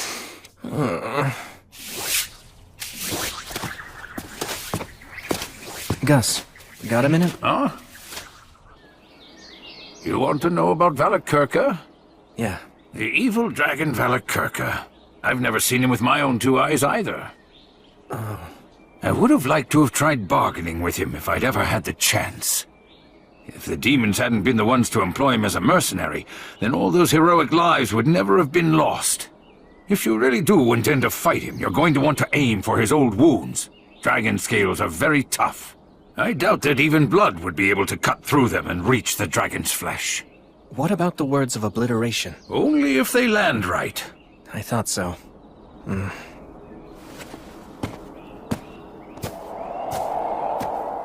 Do you know the reason why the true dragons of old could fly so rapidly, even though they were of such enormous size? Because words are able to race quickly through the air. Exactly. The dragons of old reside within myths. As such, they are far closer to the words than those of us who live today are. Which means if it comes down to a battle of magic, you'll lose. He has the advantage in magic, huh? His constitution, along with the physical strength and hardiness it provides him, are no joke. You're disadvantaged in close combat, too. To phrase it like Blood might, he has got you beat in muscle. The typical strategy used to beat a dragon is an ambush. However, Valakirka is likely using the demons as an early warning system. I'm really starting to see why the god of the undead tried to stop me. Stagnate did, huh? Did a herald come to you? Yeah, in the form of a crow. Huh. Sounds like you've got an admirer. I hate to agree, but... Stagnate thinks the way all gods think. You can't keep up, and talk about being overly friendly for a god, and impertinent to boot. Although, I have to admit that I'm still somewhat grateful. Stagnate gave me the chance to live as one of the undead and keep raising you, and allowed Blood and Mary to die happy as well.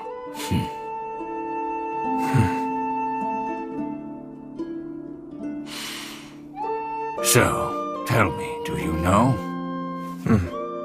That's why I wanted to talk to you alone. I've no way to bargain with the dragon, do I? Well, you're going to die. I made up my mind to fight anyway. If the dragon is left unchecked, there'll be chaos. Couldn't you just run away? Gus, you know being alive and not being dead aren't the same thing.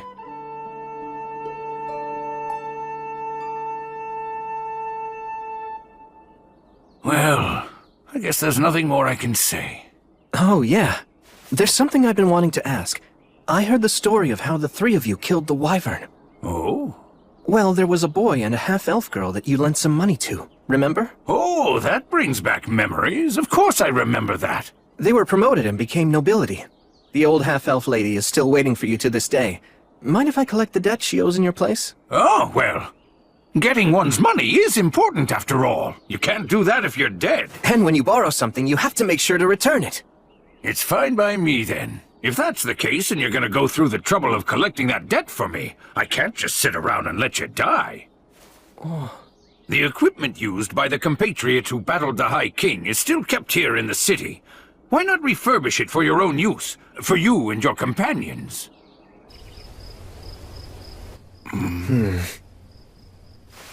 In here? Erasis. Delusion magic?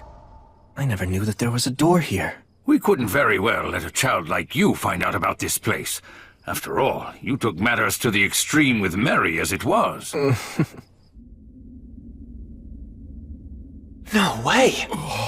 This place was built to store alcohol. That's why it has a basement. Look around and take whichever pieces you like. I'm sure the previous owners would permit it. A great shield? Yeah, to protect against the dragon's breath. This armory's well kept. Was Blood responsible for that? Yes. And everything contained within it belonged to the warriors who battled the High King with us. Are you done already? Yeah, I don't need anything. It's certainly a fine sight to see, but no matter how well a weapon performs, I can't put my trust in one I'm not used to. That said, Gus the Sage, I'd like to borrow your talent for signs. Oh? Please engrave some words onto this that won't detract from its usability. I should be able to master a change that small within a few days. Ah, I understand. Very well, give it here. Although nameless, this is a fine sword. It's clearly long been used with care. I'm sure one day, it'll be honored in song as the Sword of Rastov. Yes, maybe. Or so I hope. Hey! Gus the Sage. You can just call me Gus. Okay, old Gus. Whose bow was this? That belonged to Telperion the Silver String. I see. Are you perchance from the great forest of Heron too? Yeah, same as him. That silver hair of yours. Are you related to Telperion? Distantly, but yeah. Okay, I'll take this.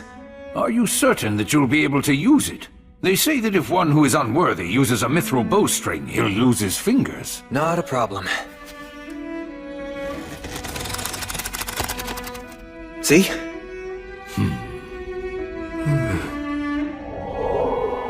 What about these? That is the full armor set of Bavor the Bladebreaker. It appears to be dwarf armor. Indeed. Bavor was actually a wandering dwarf warrior. He was a participant in our battle against the High King. Said it was revenge for the Iron Mountains. I see. Well, then I shall take this along with me. And I'll take this. It takes remarkable strength to swing that like you just did. Can you tell me about the person who used this before? That weapon belonged to Ewing the Fierce. He always wore a smile on his face. He didn't very much care for fighting. If the world had been at peace, perhaps he would have taken a different path and become a fine farmer. That's right. Ewing, Bavor, Telperion, all of them gave their lives in order to defeat the High King.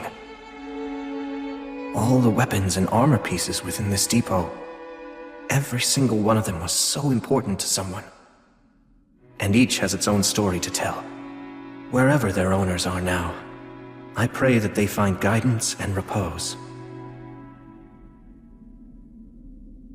Hey. Huh? Once we return from taking care of the demons and the dragon, is it okay if I bring a troubadour girl I know back here? She's a halfling and she's a tad rambunctious. Ah, yes, of course. Do as you please. I'll tell her all the stories she wants. Okay, thanks. Is this girl by any chance? She's just a good friend.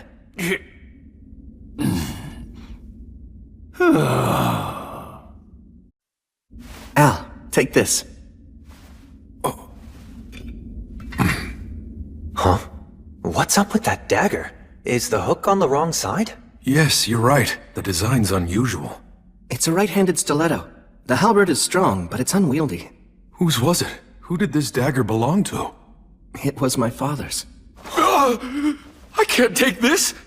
I mean, it's a memento, right? Yes, but still. I feel like it's better off in your hands. It's right somehow. It's okay. He gave me plenty. He gave me many valuable things. All right. Let's finish this before the others come back with the food. You could have just let me take care of all this myself. It'll go faster if we work together. Besides, you're royalty, aren't you? Well, only a name. Honestly, I've often wondered why I couldn't have been born to another family who ran something simple, like a workshop. Although if you'd been born to a family like that, you'd probably say to yourself, maybe I'm actually a prince descended from the royalty of some fallen nation, and it's my duty and destiny to rebuild my kingdom. I wish I could tell that version of myself that trying to rebuild a kingdom isn't as great as it sounds. Even so, you'll still do it, right? Yes, I will. In truth, all of my people long for their homeland. If putting my life on the line will inspire them, I'm happy to do it. I think that would be truly wonderful. But I feel like I've dragged you into my own problems. You haven't. I always knew that I'd have to fight too. If I abandoned this place now, I'd never be able to face my parents or Gus again. Besides, I want to do something I'm proud of. When I return to the Goddess of Light's side one day, I want to be able to tell her I lived my life the best I could, and show off a little, you know? So I won't run. I'll fight the dragon. It's because of you that I made that decision. So thank you. I ought to be the one who's thanking you. I swear on your father's dagger. No matter how this may end, I won't regret anything. I'm counting on you, and I trust in you. All right. You guys! I brought food back.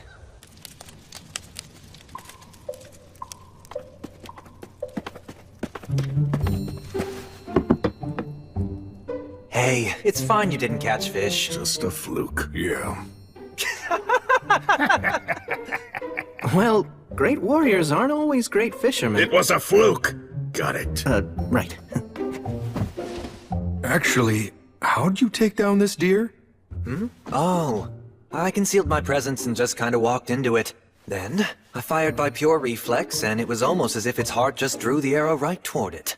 You have the blessing of the God of Spirits. He merely got lucky, that's all. And luck simply wasn't on our side. You know, you'll feel a lot better if you just admit that you suck at fishing. It was a fluke. That's right. You two just don't know when to give up. No, that's enough. Leave them be. Restov never changes.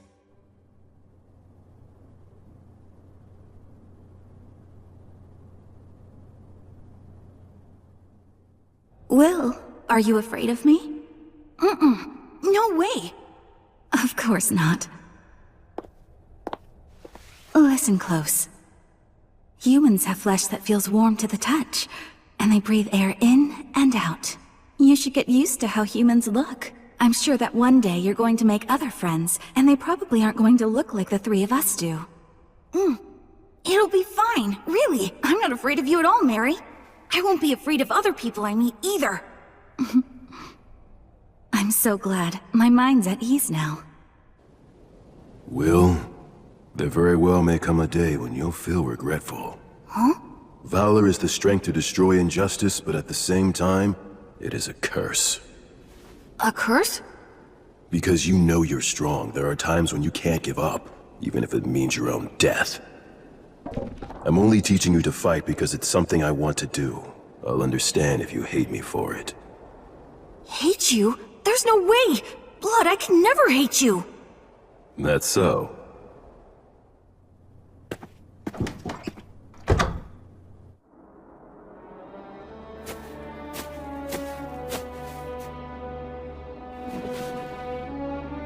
I've come home. Mary, I actually made some friends. And it's all thanks to you, Blood, that I made it this far. It's tough not having you two around, but I'm managing. Because I remember the last things you both said to me. And that's what helps me see these things through. I have to leave now. Oh, Gus. So you're leaving then? In the morning. Valakirka is an absolute warmonger through and through. He can only survive amid the chaos of war. It's unlikely that you can avoid a fight. And besides, the only one who's even capable of posing a threat to him right now is you. Not true. The fact is, I'm not strong enough. At this point, a dragon could easily defeat me without using its full power. Chances are that you're going to die. Both you and your friends. And even if you somehow manage to survive, that doesn't mean someone else won't die. It seems this place is your last stop. You could run away. If I threw it all away to survive, it'd just mean I wasn't dead. In this life and my past one, I learned that that's simply not good enough. I'm pretty sure that all the others feel the same way. Al, Menel, Rastov, and Gelreese, they've all come prepared. Maybe even more so than me. Besides, in spite of the odds, we don't intend to die. Honestly, it's mystifying. Just who do you take after? Good question. Then you should attack the dragon as soon as possible, before his body has had a chance to fully heal. The wound to the eye that King Arvanger gave him. You have no idea of just how deeply I wish that I could go along with you and help you out. But yet, when it matters the most, I'm of no use to you at all. Honestly, just hearing you say that is enough. It's okay. You can stay here. Please watch over Blood and Mary. I'll be waiting.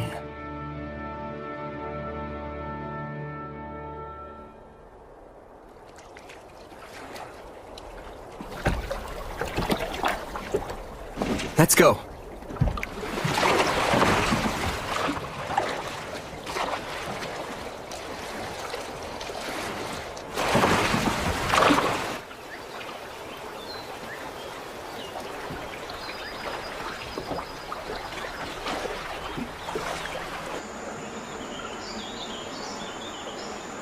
We need to take this tributary, don't we? So the map says. Any changes in the terrain and we turn back. All right. Sylphs, oh Sylphs, please hear me. Put the wind at our backs and send us on our way.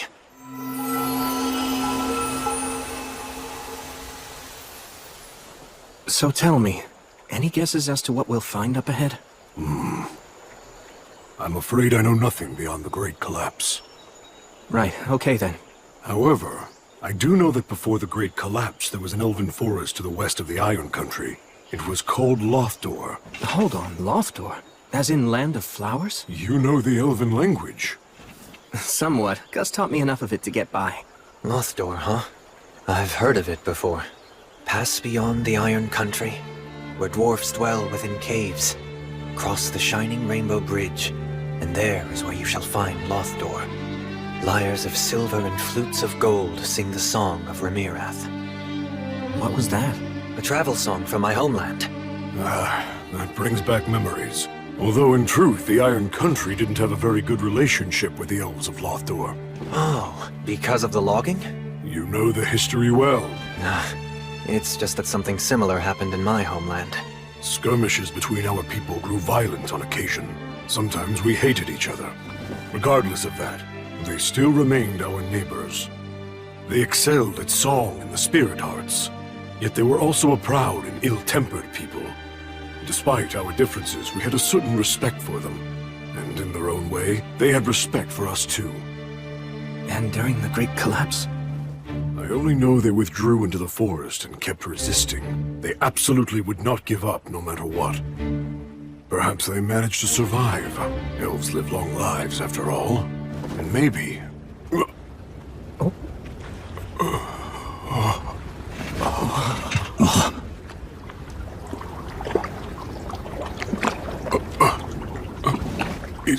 Is there no one here at all? I don't see a soul.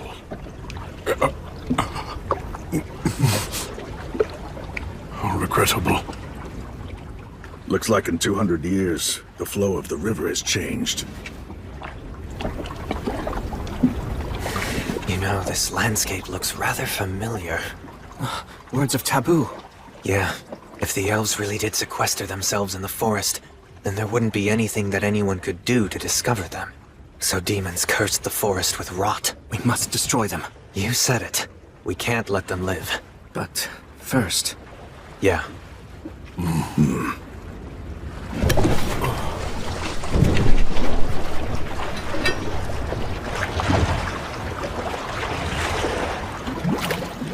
There! It's a serpent! Stop blocking! More are coming!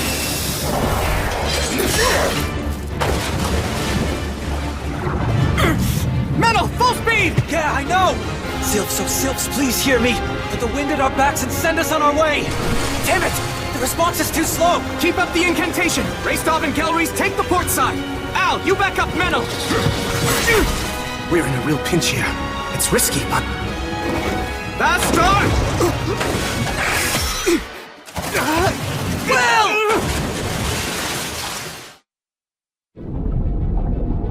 I can't see a thing. In which case...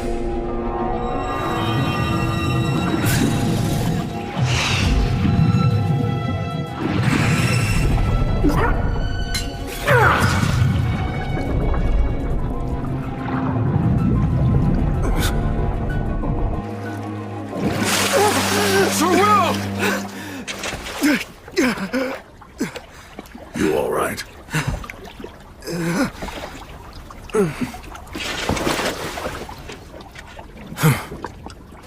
Now, bastare!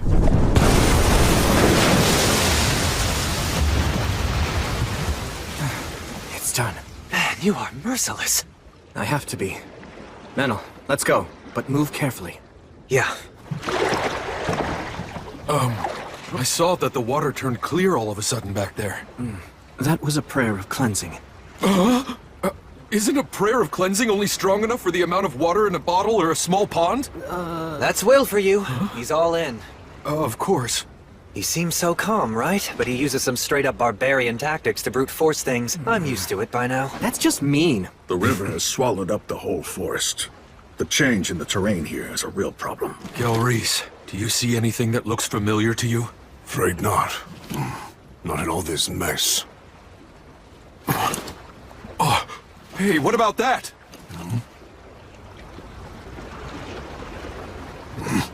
Going by that style of architecture, it's definitely elven workmanship.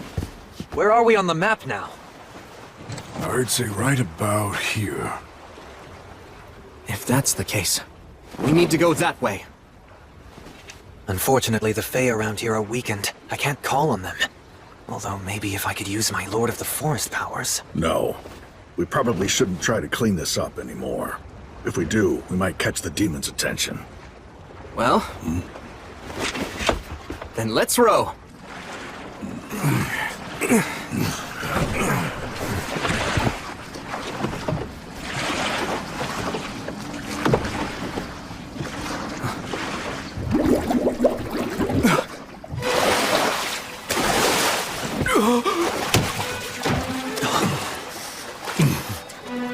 Enemies?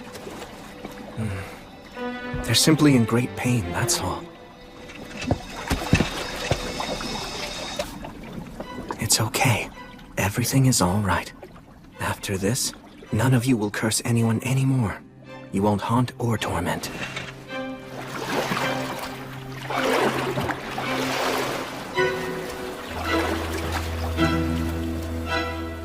I'll take care of things from here on. All of you can rest now. Hear me, Gracefield, goddess of light. Grant them peace and guidance.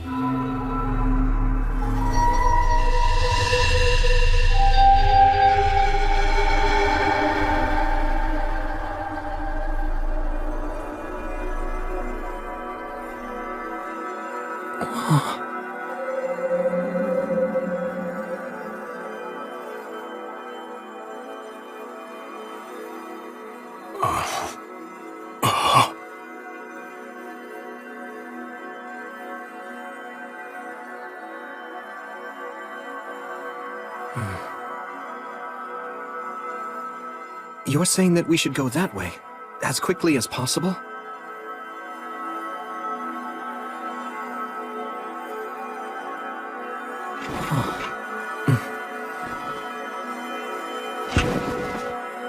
Then please, grant us the blessing of your light.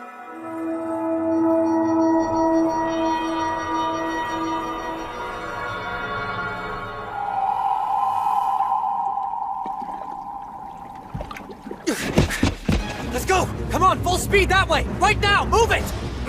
You can't ever trust an elf's sense of time. Sylphs, hear me. Put the wind at our backs, send us on our way! You know the saying, when an elf says, wait a second, he means see you in a year? Well, it's actually true. So when someone with such a lousy sense of time says, as quickly as possible, that means... Oh, damn it, I knew it! Maidens of Water, give your blessing and race with us over the surface! Row! Hurry!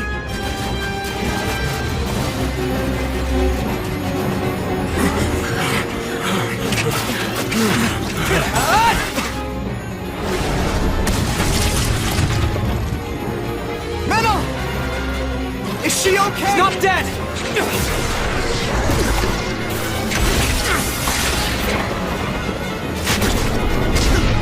Damn it!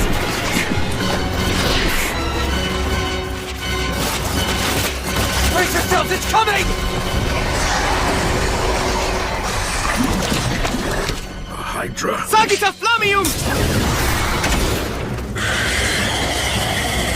Fire hurts it!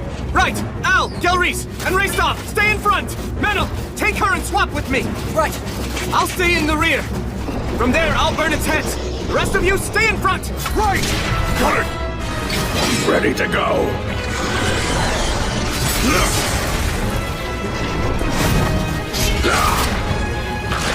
Sagita Flamium! Go now, young master! It's over. Well, looks like I'm not needed here anymore. Fine, I don't want to waste my arrows.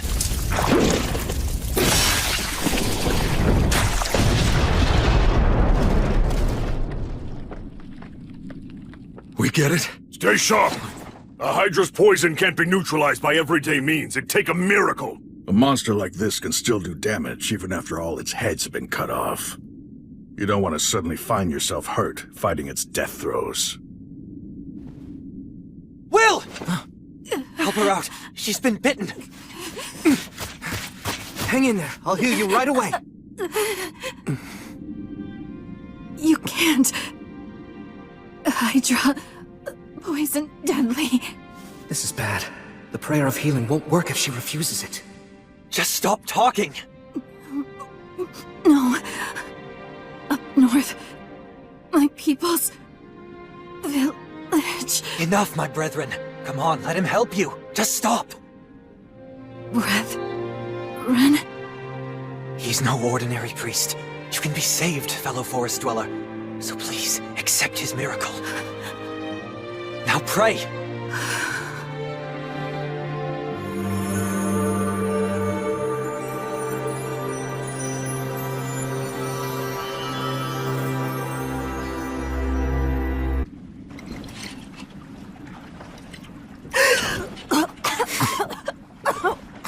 What are you doing? I was simply waking you up with an intense kiss. How's your head? Feel like puking? Any other symptoms we should know about, fellow forest dweller? Why you? Such impertinence! Sounds like you're feeling fine. Wait, when you said kiss, don't you dare tell me you... Just relax. It was a wine bottle.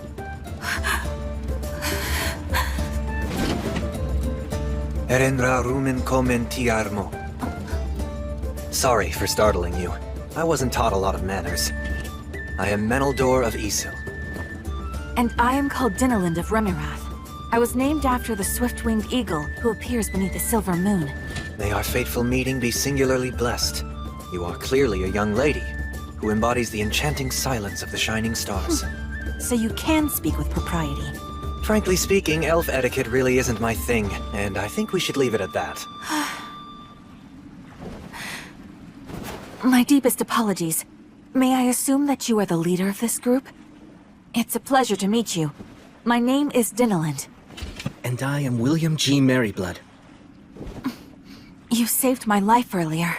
From the bottom of my heart, you have my most profound thanks. Slay the dragon? Just you five? Seriously? You think we'd come this far into the middle of nowhere for nothing? I could believe that you'd do so, perhaps. But I'm sure that William wouldn't. He seems quite honest and sincere. I realize it's crazy. But even so, we still have to do it. I see. You are very brave. Why were you taking on a Hydra in a place like that anyway? It's somewhat of a long story, I'm afraid. We should eat first before hearing it then. You can't trust what an elf really means by somewhat.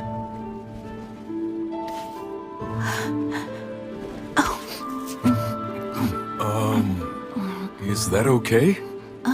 I just mean, I thought that elves didn't eat meat. Only some elves don't eat meat. The ones who don't have undergone a great deal of training to enhance their spirit qualities. This is delicious. You look like you haven't eaten in ages. Do you really not know what I was doing in that place? Don't you have even some small inkling? It's a proud elf's duty. They cannot abandon the weak. Isn't that right? Yes. They keep their numbers low that way. Even when there's not enough food, and not everyone can eat, elves would never dream of casting the sick or elderly aside. The young, healthy ones who can fight end up voluntarily leaving their own communities instead. That's exactly right. To banish those who are weak would be unthinkable. You're truly an elf through and through. What's that mean? You're mocking me? It's a compliment. Good grief. Elves never change, I see. So, Dinnerland, do you think you could please help guide us to your village? If you're able to show us the way to get to the mountains, we'll help you in any way we can. You can call me Dine.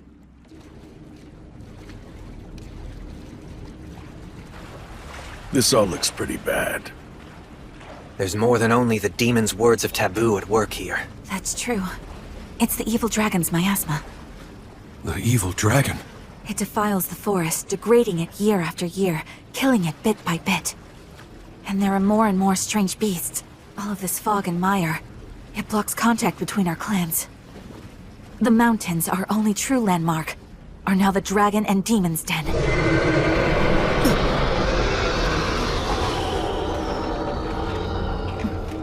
That sums it all up. But the dragon is supposed to be living in the mountains, right? How has the miasma come this far? Through underground tunnels, built by the dwarfs. By using the tunnels, the dragon's miasma pours into every corner of the forest. So then we're... Don't be worried. Your people aren't to blame.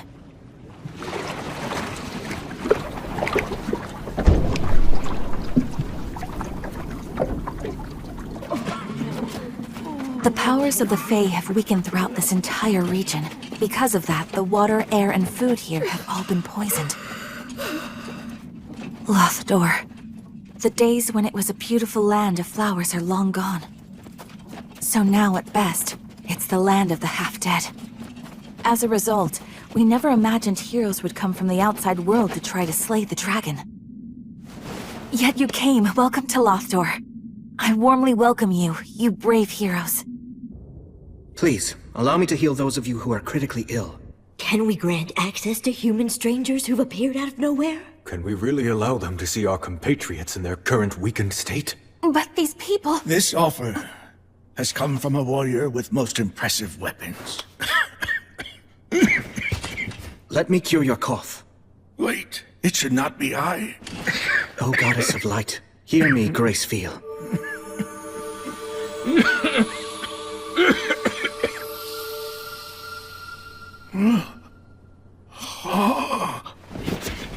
My cough, it's gone. Oh. Gather all those with the most severe symptoms. If there's anyone too critical to move, then I'll go to them. Oh, but healing through blessings takes a great toll on one's vitality and on their ability to concentrate.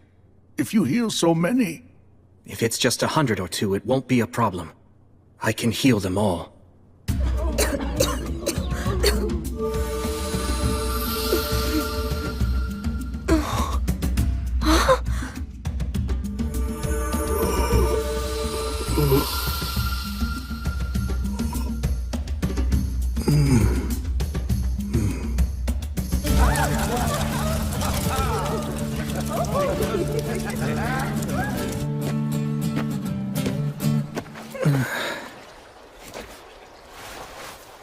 Goddess of Light.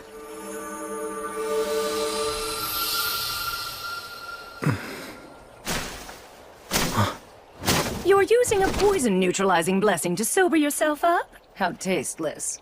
This is enemy territory. I can't relax. Is your journey going well so far? It is for now, at least. A little warning from Gracefeel, huh? I hope you're aware that Gracefeel truly does love you.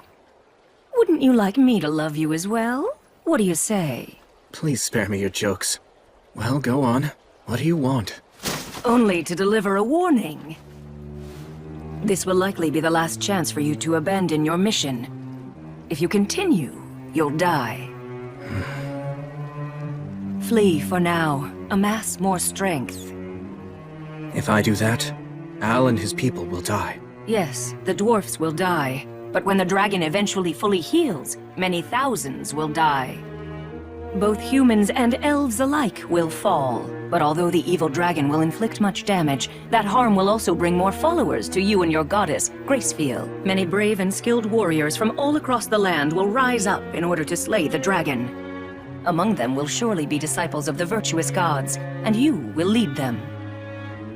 Gracefield will have regained her power, and you'll earn her blessing. And after that, you'll be able to reach the evil dragon's throat with your blade. Of course, while I loathe to even suggest such a thing, it would be best to permit some sacrifices. It wouldn't be cowardly, it would be an act of bravery. I can't do that. Oh? Why? Are you really so desperate to save everyone? If you die now, tens of thousands of beings will die in the future, but if you flee, only several thousand will be sacrificed now. By staying, you will endanger 10 or even 100 times as many lives, and it might be quite a long time before another warrior comparable to you shows up. I understand what you're saying. So then? I know that the moment I accept your proposal, my promise and my faith will both be broken. I'm sure you know that, which is why you've made such a sound argument. You're hoping to break my spirit, and in doing so, bring me over to your side. Am I wrong? I'm simply a weak person. I'll follow the easiest path, lose heart and quit. I know I'm only human, and just like all humans, I have a fickle heart. But the goddess taught me something important, that I can still start over. I've met family and friends that I cherish.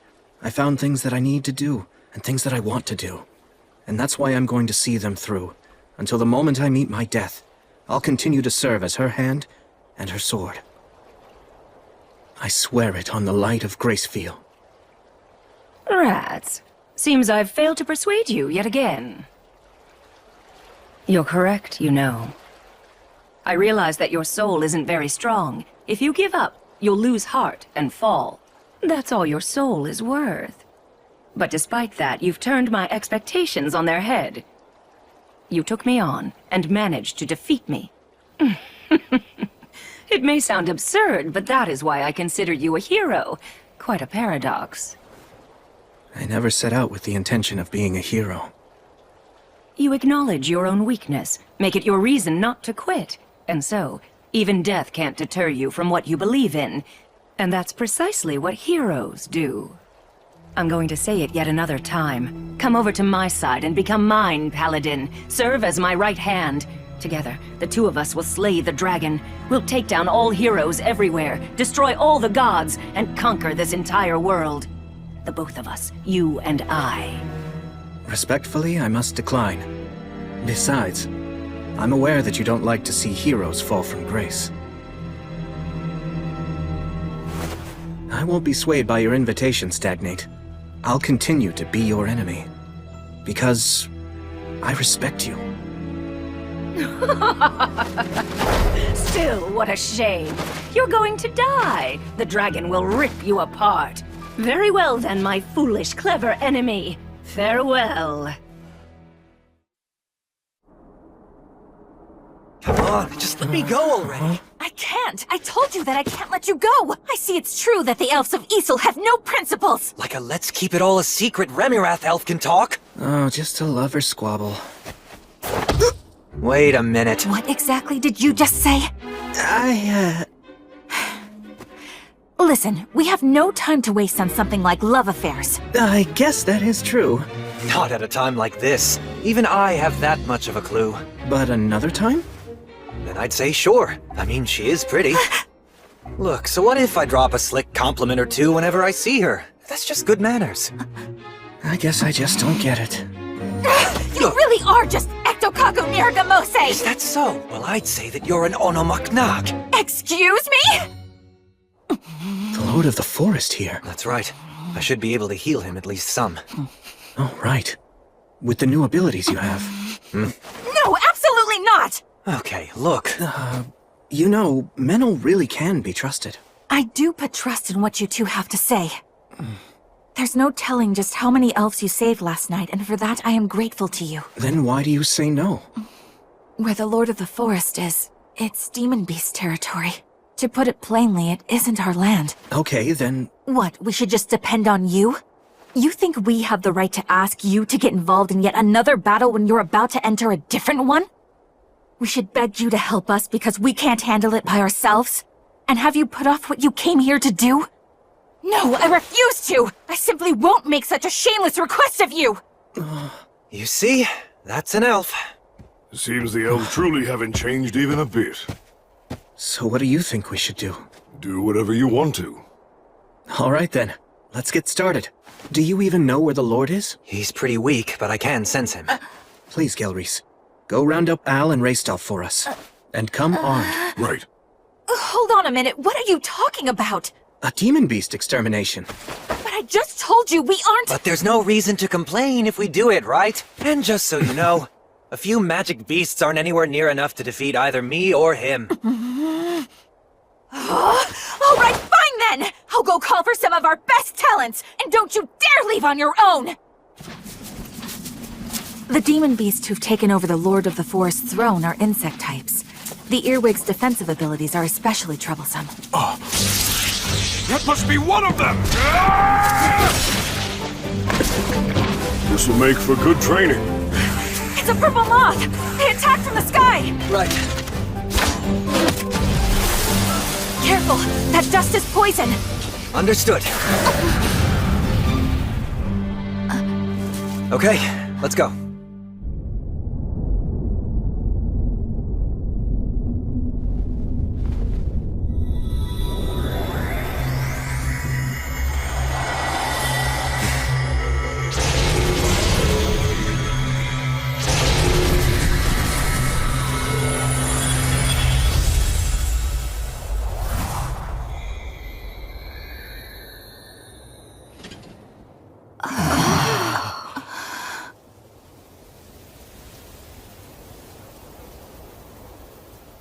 Nicely done there.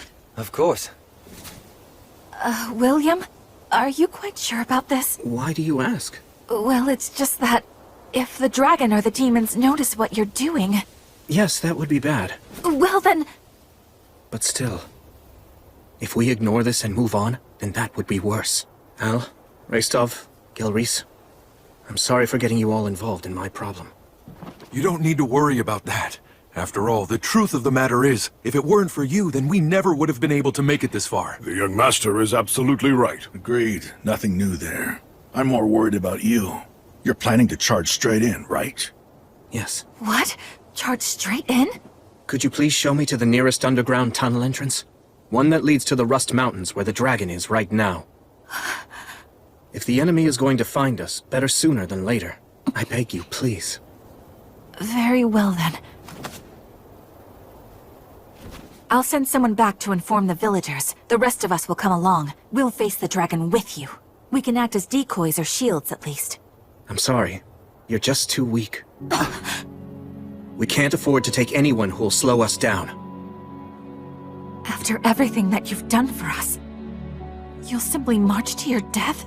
Yes. How humiliating. Very well. We shall do as you say. But Dinalin, we must go! Yeah, all of this is just too... Would you add another layer to our shame by refusing to acknowledge our weakness? No matter how hard we may fight, right now we're simply too sick and frail. We are weaklings. This way. Follow me. You should have let me handle that. I couldn't. It needed to come from me. The West Gate. Never in my life did I dream that I'd ever come here again. This is it. This is the entrance to the Iron Country. So you're really going to continue on then? Yes. Pulsate et aperiatur vobis. Al, knock on the door. That is the signal. Sir Will. Are you sure I should be the one? You're the only one who has the right to open this door. You're the natural choice. Right.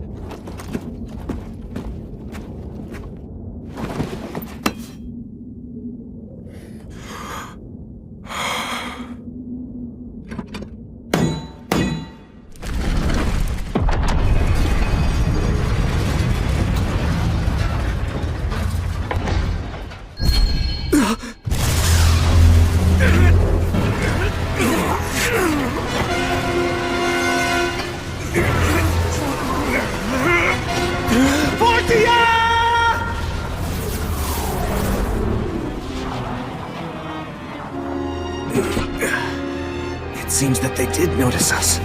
Calamity Sickle. The evil dragon, Valakirka. Damn it.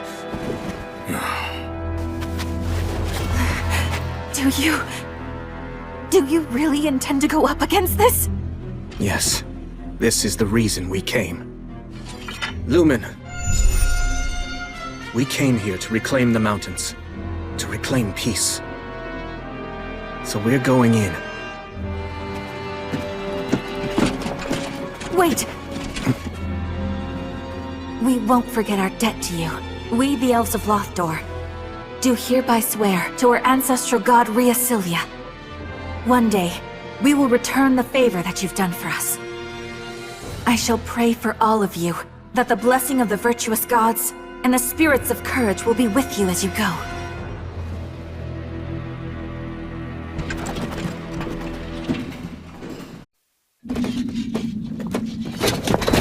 Wait!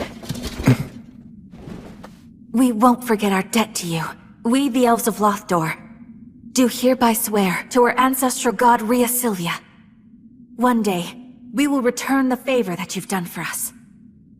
I shall pray for all of you, that the blessing of the virtuous gods and the spirits of courage will be with you as you go.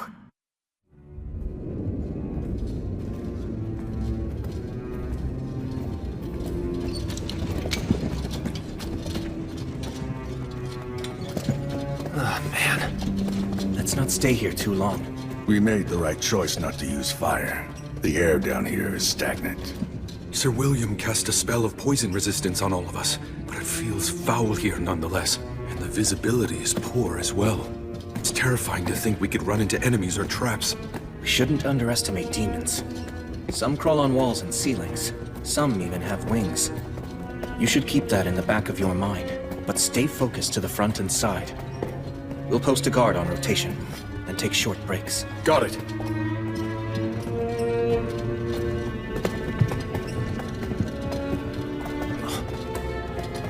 Hold it! A trap. I'll disarm it. Do you know where we are in these tunnels now? We should be close to approaching the Hall of Stone. The tunnels diverge drastically from that point. We're all good now. Come on. Okay. I'm surprised. Yeah. We haven't been attacked by demons, not even once. So, that means that we were wrong about the dragon and the demons? They aren't working together? We can't say that for certain yet. Maybe they're all assembled in the Hall of Stone up ahead. Then they're just waiting there to ambush us. But if it turns out there's no ambush, it could mean that Al is right. Wait!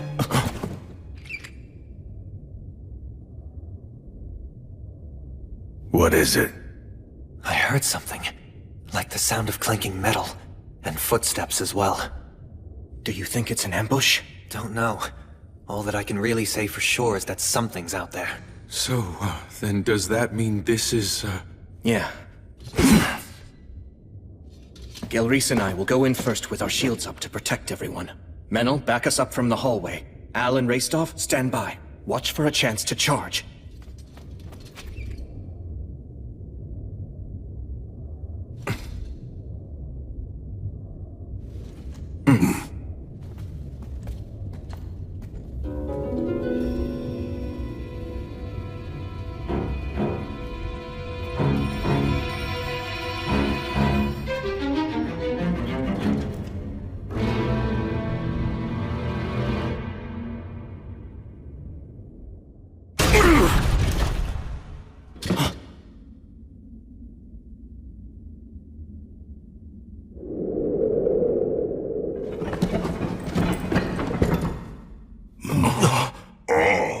A couple dwarves. Humans and an elf, too. But I thought that Lothdor had fallen. Did this one escape? Don't worry, brethren. You're safe here.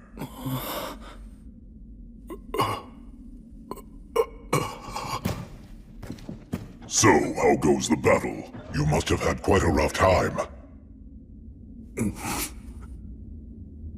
You're all here. Oh, wait. I know you. You're Gelreese. I thought that you got out. What, did you get out and then come back? That is just so like you. You've sure got guts, though. You'll add the strength of 100 to our ranks. Fight alongside us.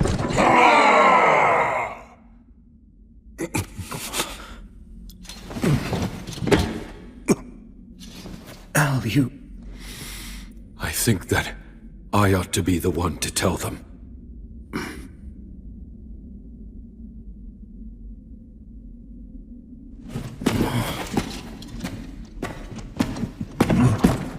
Is this King Orvanger? No, he's not the king. The king should still be in the throne room. My name is Vindolfer. I carry in me the blood of Orvanger, the last king of the Iron Country. The last? He's not the last. We're still here. The Iron Country has not yet fallen. This is a fine estacade. You have prepared well. I can tell that you've continued to repair and improve it. That's right. It is the pinnacle of our engineering. We will not allow the demons to enter here. I see. But still...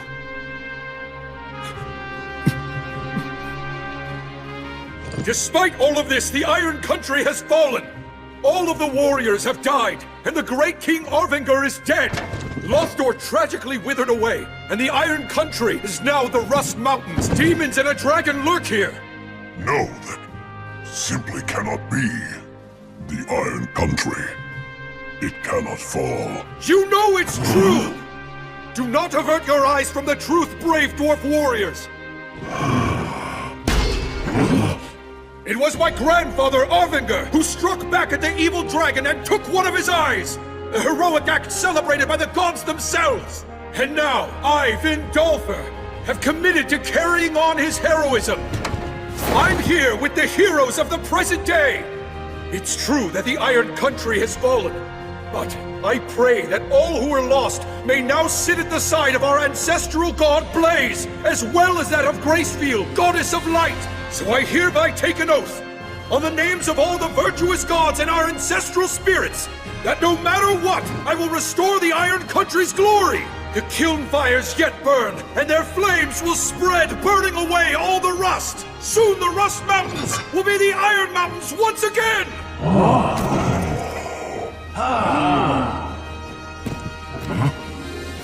And so, I beg of you, please rest now. You all have done more than enough.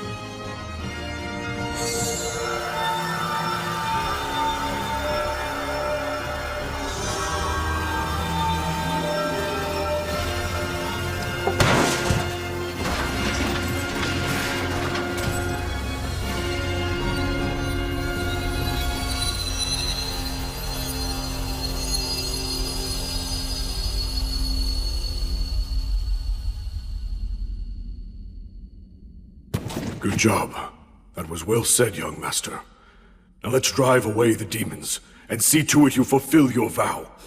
I'll make sure that I protect you even if it costs me my ancient life. I wouldn't exchange your life for anything.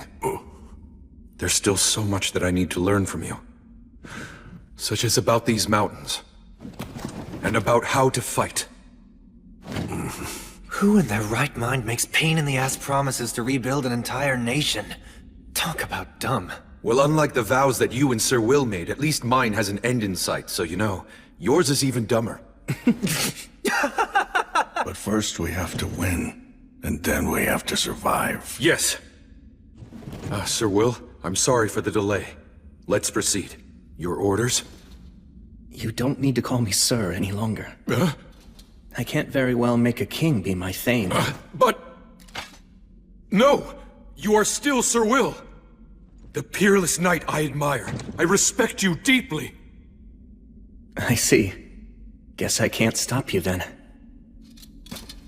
What you did back there was commendable. I'm sure that they all felt blessed as well. Right. But should I also feel somewhat grateful to the god of the undead, or shouldn't I? Well, just a little bit couldn't really hurt, I suppose. Yeah.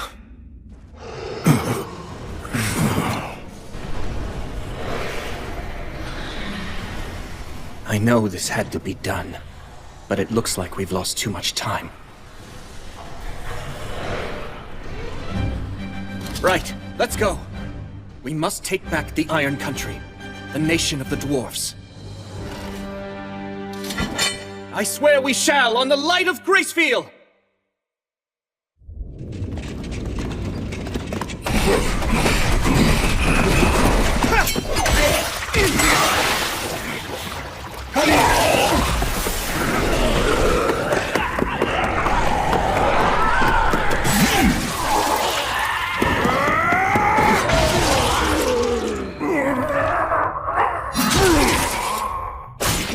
Now take a right at the next junction! Right! Well, glad to see none of our guys on the front line are holding back. Will, you good? Yeah. We're not getting much pressure from demons behind us. I can handle it myself! Covering our backs on your own, huh? I see you're as brilliant as ever. Nice job. I'm really not, though. After all, I'm not alone. We're nearing the Hall of Light. The dragon's likely in the great cavern beyond it. I imagine demons will be waiting to intercept us in the hall. It's the throne room where the great King Ovinger delivered his final speech to our people. We must reclaim it. Yes, and we shall! If you say so, sure. I'll back you up. Yeah, everything that was stolen should be taken back by its rightful owners.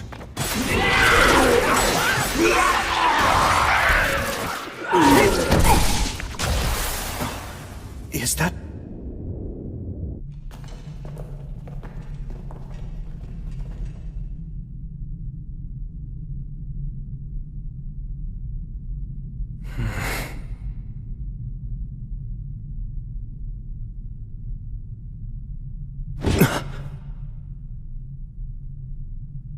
I think that's... the General Scarabaeus.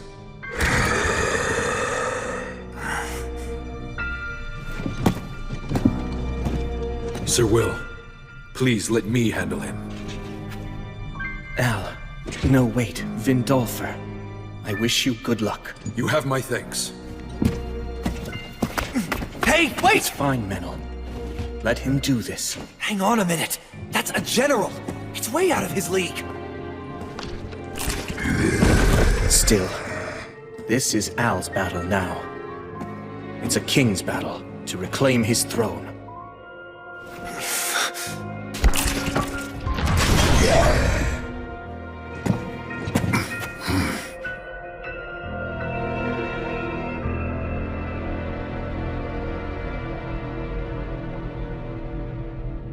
I don't like the look on its face.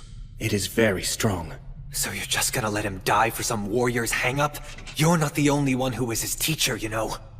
Yes, but it's his choice. Even if we wanted to interfere, I doubt we'd have the chance.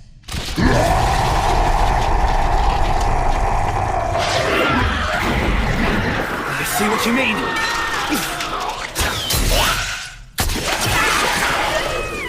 Hey, Al! If you can't handle it, just stay alive till we win! Don't die, okay? Right! Thank you for your kind offer, Sir Menel. But still, I'll win. I will defeat him! I swear on her light, and on his flames, that this denizen of the mountains will defeat you! Alaka Kazdo! Kazdo Emira!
want to use words that erase magic, but...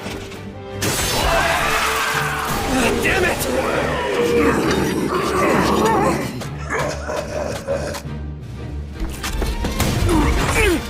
Ow! It's all right, because I will not lose this on my solemn vow and on the hopes of all of my brethren. I swear that I will take back our homeland!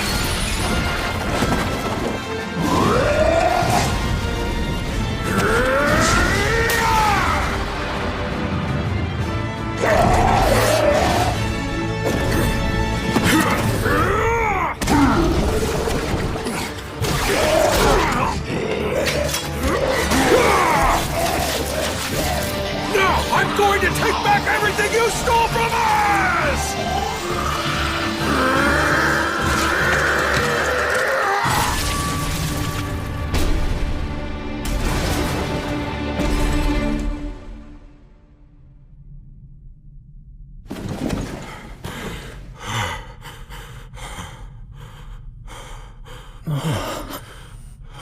When they go into battle, it's like their souls are on fire. They have no fear of death. I've won! The enemy general... It's not over yet, Al! Keep it up a little longer! Of course!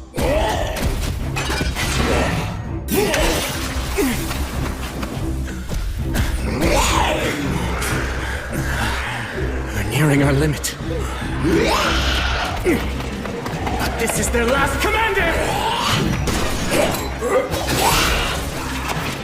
Dice there!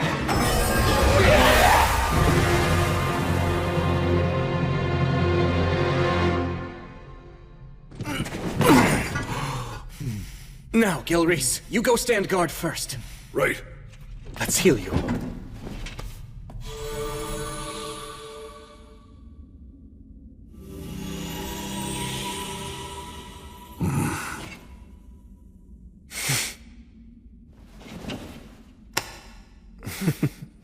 Man, I really thought that we were all dead meat there.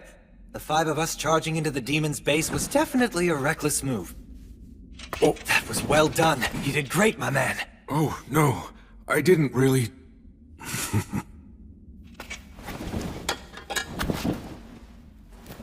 You did it. You took it all back. The mountains and the crown. Not quite. It's not done. I still haven't managed to take everything back yet, after all. Yeah, guess you're right. Although, as soon as I manage to finish things here, I would like you to be the one to put that crown on my head. Huh? Hold on, isn't that something that only high-ranking clergymen can do? You mean like you? Oh. Let's go. Wait. Look at that. Scarabaeus' body is gone! But his head is still right there. Demons are supposed to turn to dust when they die. But even after he was beheaded... Let's track him down! He's heading straight toward the Great Cavern. To get help from the dragon. He could just be wandering around blindly, his body moving reflexively. The miasma is getting thicker and thicker. Be careful, everyone.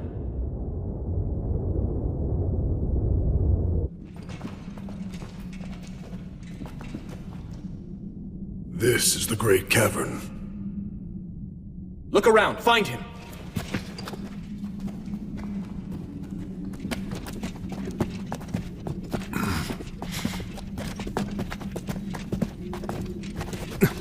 That's him.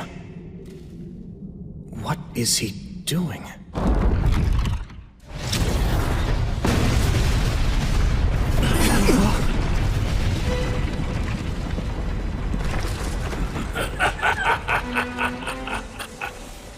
What a pathetic little weakling.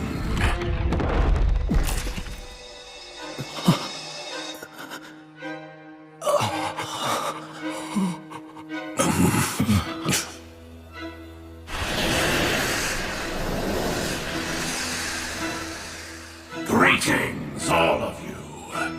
I welcome you to my bedchamber.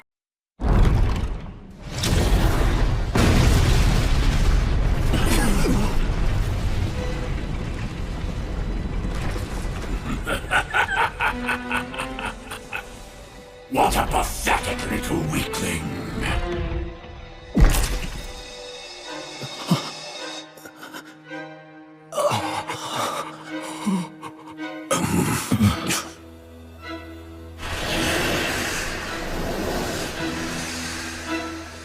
Greetings, all of you. I welcome you to my bedchamber.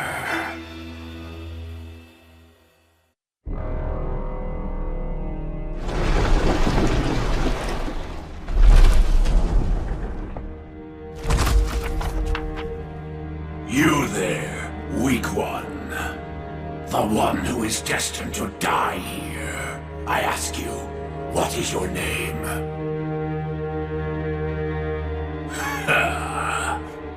What's the matter? Won't you give your name? Can't you even speak? This is... an overwhelming predator.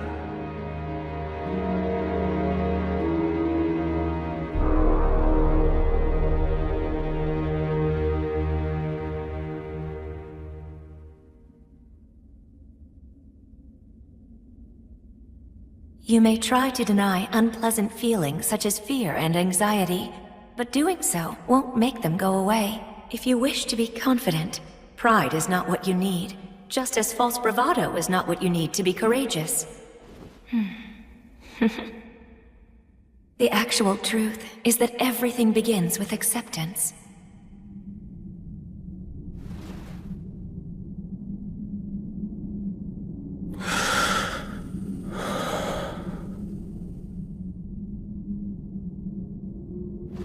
If you're going to ask someone's name, shouldn't you give your own first? Oh?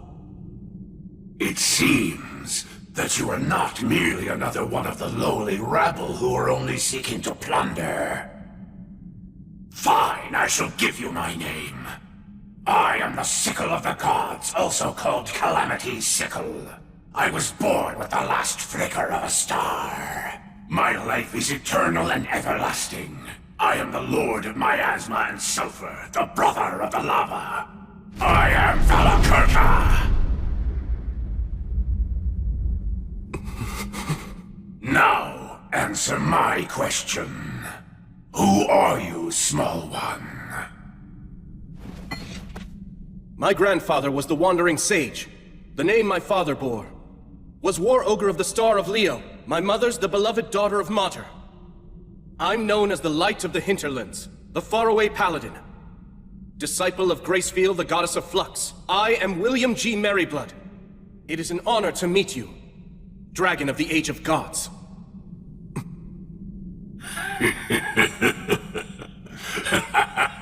What serendipity! Such nostalgic names. Nostalgic? Had they been the ones who called upon me and established an agreement before the demons did, then perhaps we might have fought alongside each other instead of being adversaries. I sense a trace of the god of the undead scent on you, yet you proclaim yourself a disciple of the goddess of light. Yes, I see. Well, that explains the age disparity. Now then, I believe that concludes our introductions and inquiries. Yes.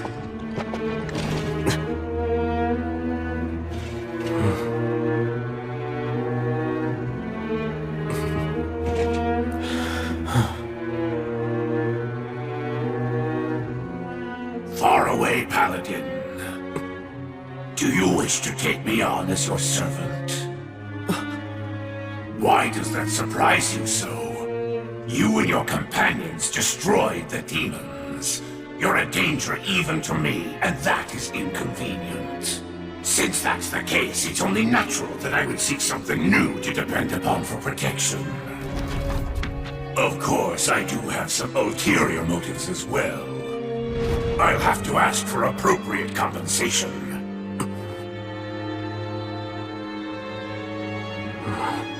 Have no fear. I have no wish to do battle against a brave warrior such as yourself. Yet, in a few decades, you'll kill me and destroy everything. You'll simply change your loyalties once again. That's how you always operate!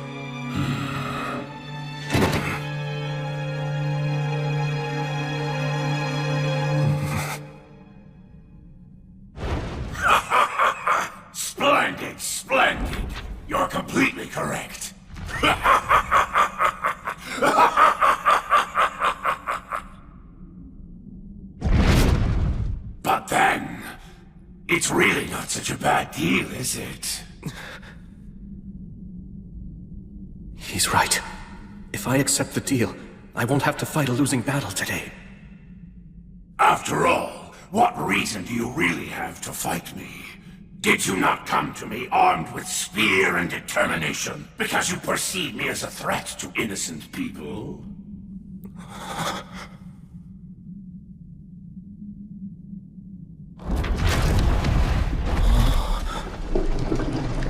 Look at me. Now I am no threat at all. I've bowed my head to you.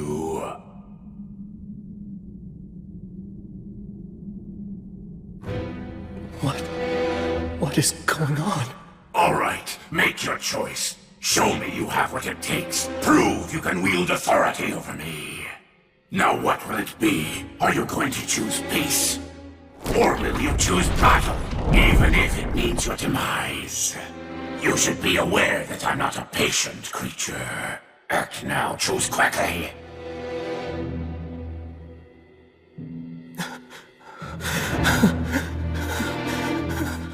What is this? Should I refuse? No, if I do that, what should I do? What choice should I make?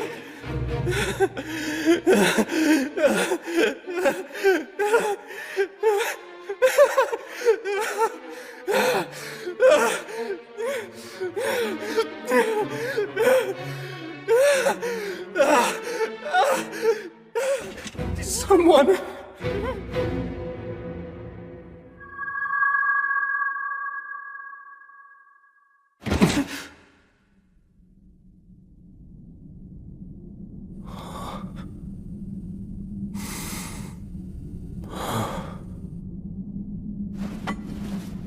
That's right. I've already been saved. By her. If courage is something that can take a physical form, then I have it in my heart now. Menel, Raistov, Al, Gelreese. The outcome of this conversation will decide everything. Be ready!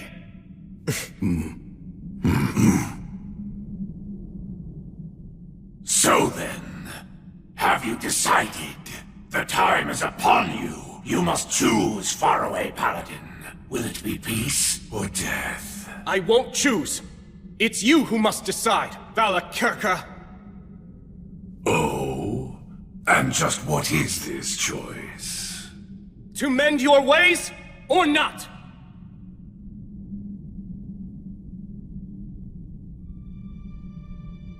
Let's be clear.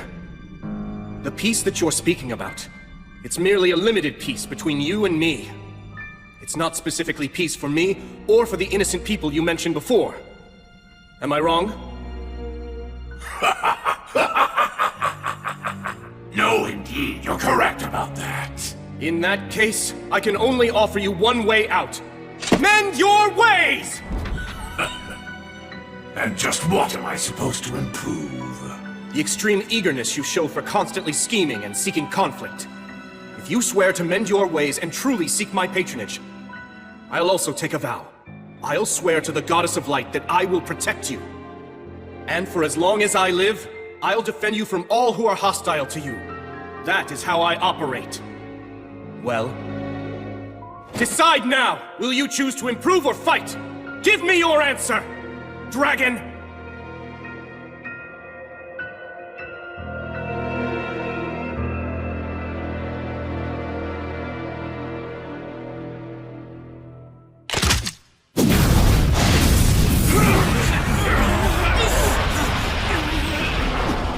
Well done. You have successfully answered the dragon's riddle. Good job, faraway paladin. You are no reckless boy showing off his own strength for a lark. Nor are you cunning for the sake of protecting your own life. You walk the path that you consider to be righteous, and you do so with valor and wisdom. How marvelous. You are in every way the successor to those heroes of old. I hereby acknowledge you as the true hero that you are.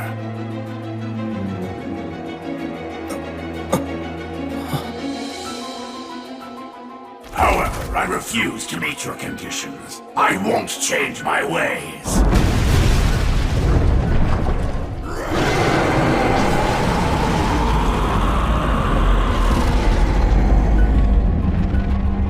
I am the great Valakurka! I am the sickle of the gods, also called Calamity's sickle.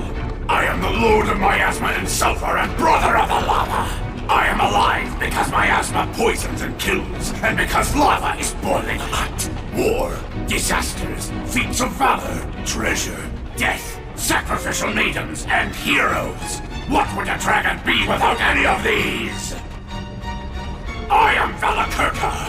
I'm the oldest and most powerful of dragons, feared even by the gods. I am Valakurka!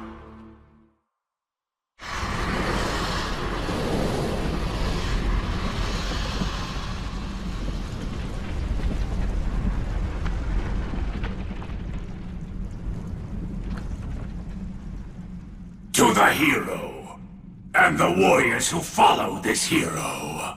I could kill all of you right here and now and add another page to my already terrifying history. Or I could be slain by you and my defeat could become a song about an act of valor until the end of time. If you're prepared for the dragon's flames to burn your body and soul and erase you from the cycle of death and rebirth, then I shall allow you to bring your challenge against me. This is the great dragon of the Age of Gods. He's definitely an opponent I can respect. The faraway paladin, I, William G. Merryblood, will fight you! Acceleratio!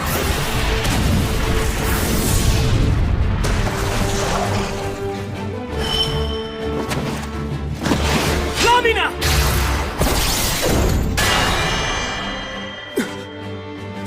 Dragon scales. If you really do intend to fight him, you're going to want to aim for his old wounds. Dragon scales are very tough. I doubt that even blood would be able to cut through them and reach the dragon's flesh. I can't keep chasing after blood forever.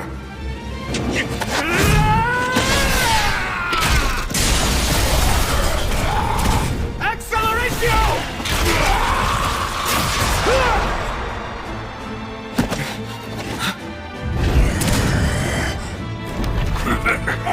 You can break through a dragon's scales, huh? What perfect light exercise! This should help keep me away! Hey! Will's not the only one you're fighting!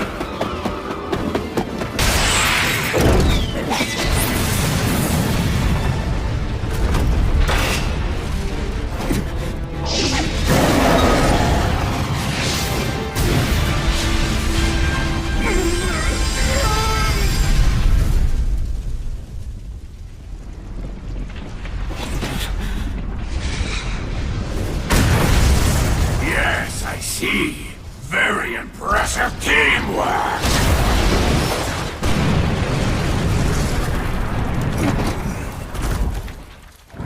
Flamo Ignis! Sylphs, oh sylphs, you maidens of the wind!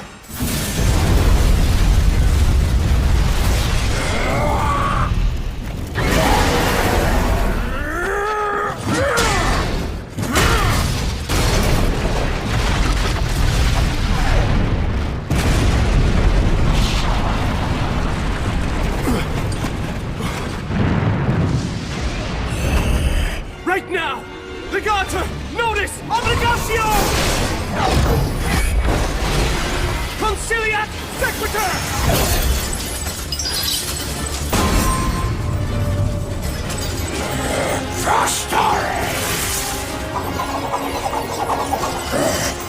This is a triple cast. Gus's specialty. The trump card of trump cards that I burned into my eyes that day. Halida Mors! Equo! Usat Fede! You'd use that in a real battle! Aperum tavernas! Regum centures!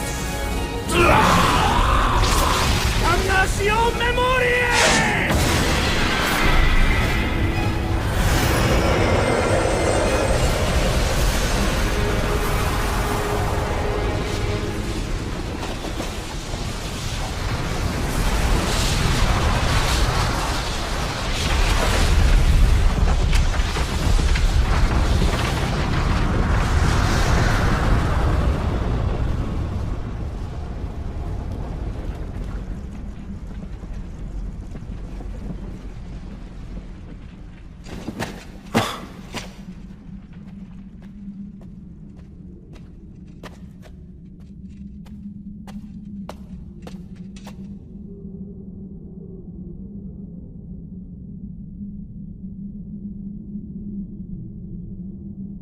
Did we win? Looks like it. The moment of victory is surprisingly disappointing. Huh? Hey, Will?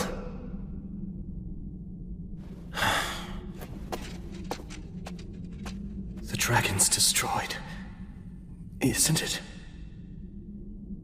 Yet, I don't feel certain of our victory.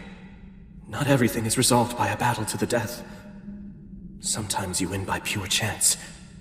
And yet...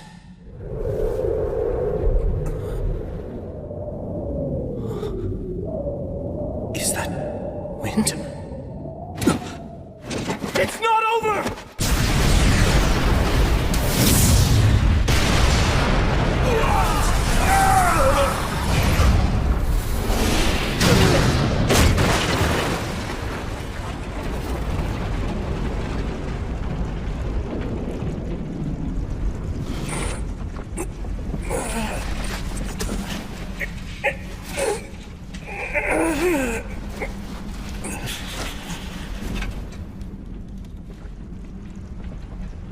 He changed. Precisely.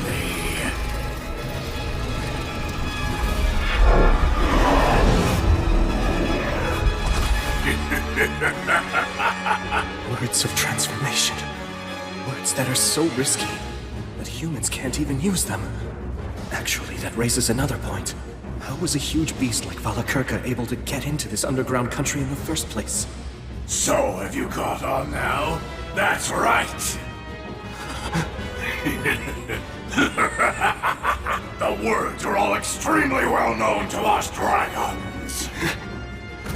Oh, I see. You'd hope that with the words of obliteration you'd be able to erase even someone like me. That all you needed was for your aim to be true.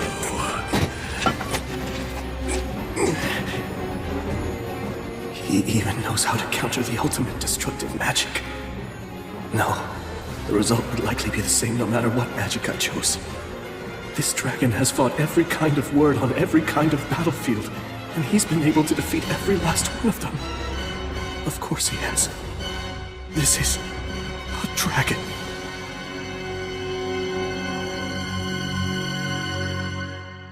This dragon has fought every kind of word on every kind of battlefield, and he's been able to defeat every last one of them.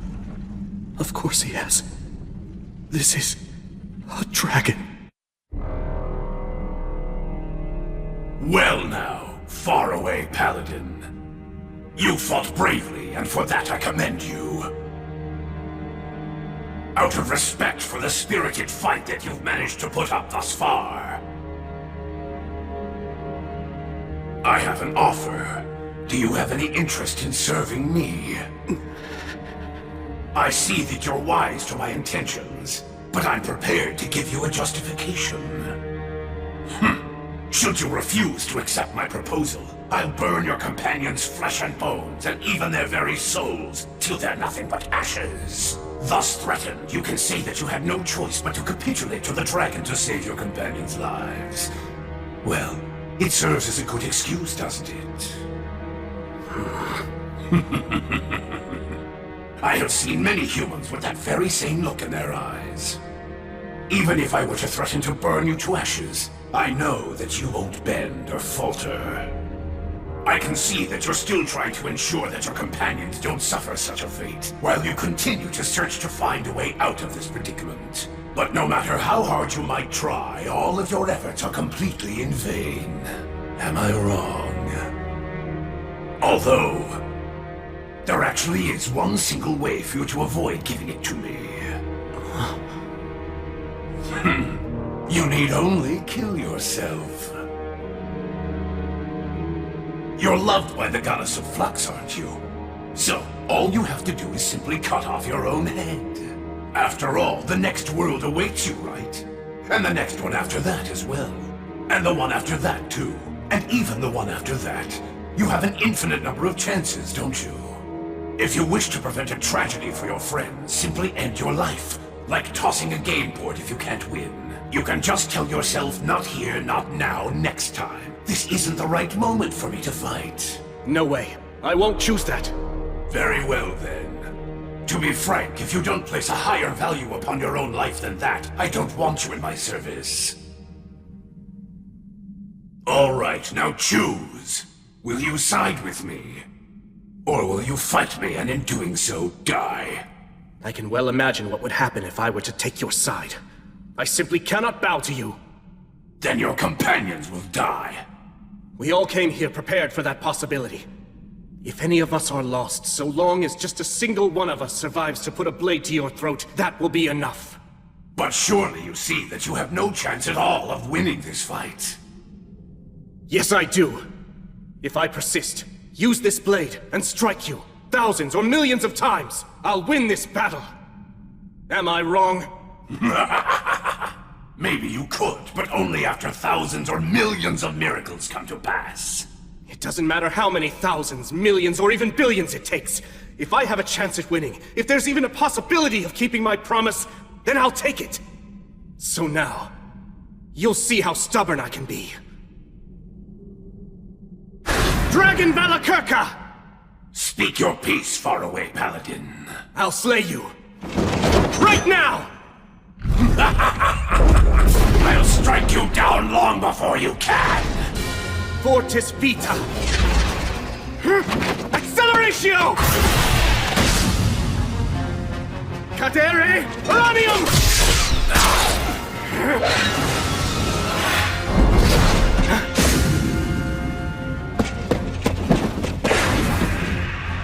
I need to try to keep them out of this.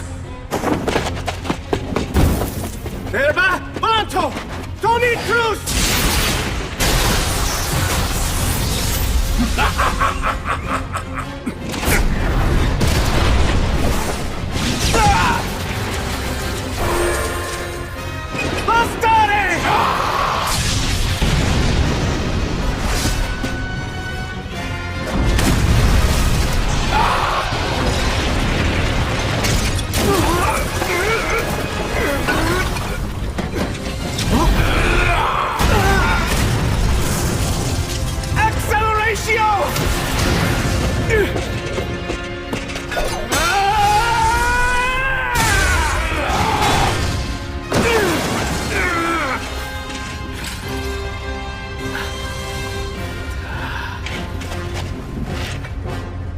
Pale moon.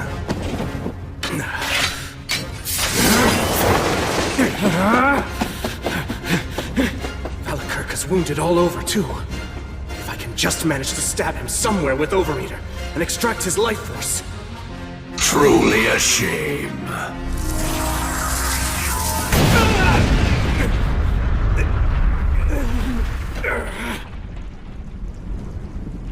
I am quite familiar with that particular demon blade.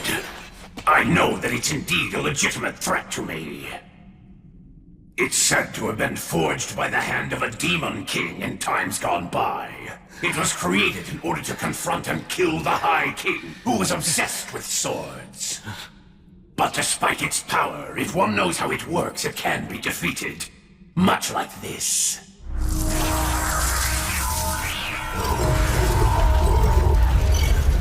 I guess he has no intention of fighting at close range anymore. While I admit that this battle has been an entertaining experience, I have to confess that I never dreamed a mere human could make a fight as difficult as you've managed to make this one. Faraway Paladin, William G. Merryblood. My mana, it's already... And I commend you for being able to wound me as many times as you have. Were we merely taking this opportunity to test each other's skills, I might have been tempted to place a wreath of victory on your head for putting up such a tenacious fight against a dragon. Your strength genuinely rivals that of the heroes from the Age of the Gods. You are, without a doubt, a true man of power. A hero of the present age. However, this is no mere test of skill. It's a battle to the death. I won't make you suffer. At the very least, I'll allow you to die quickly! I swore an oath. I made a vow to the goddess!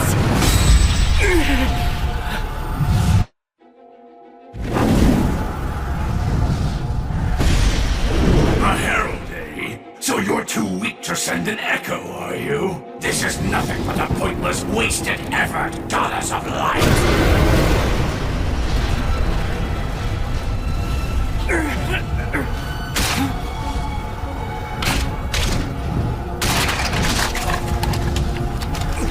Goddess! So you value your hero's life that much, do you? But be that as it may, the intervention of a mere herald from one single god isn't enough to change anything about the outcome.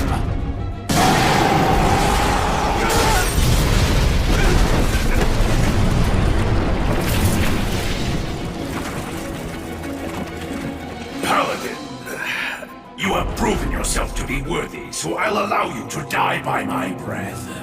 You will always remain in my memory, but as for your body and soul, I will burn it all to ash, down to the very last fiber of your being! No, I can't have that. Who goes there?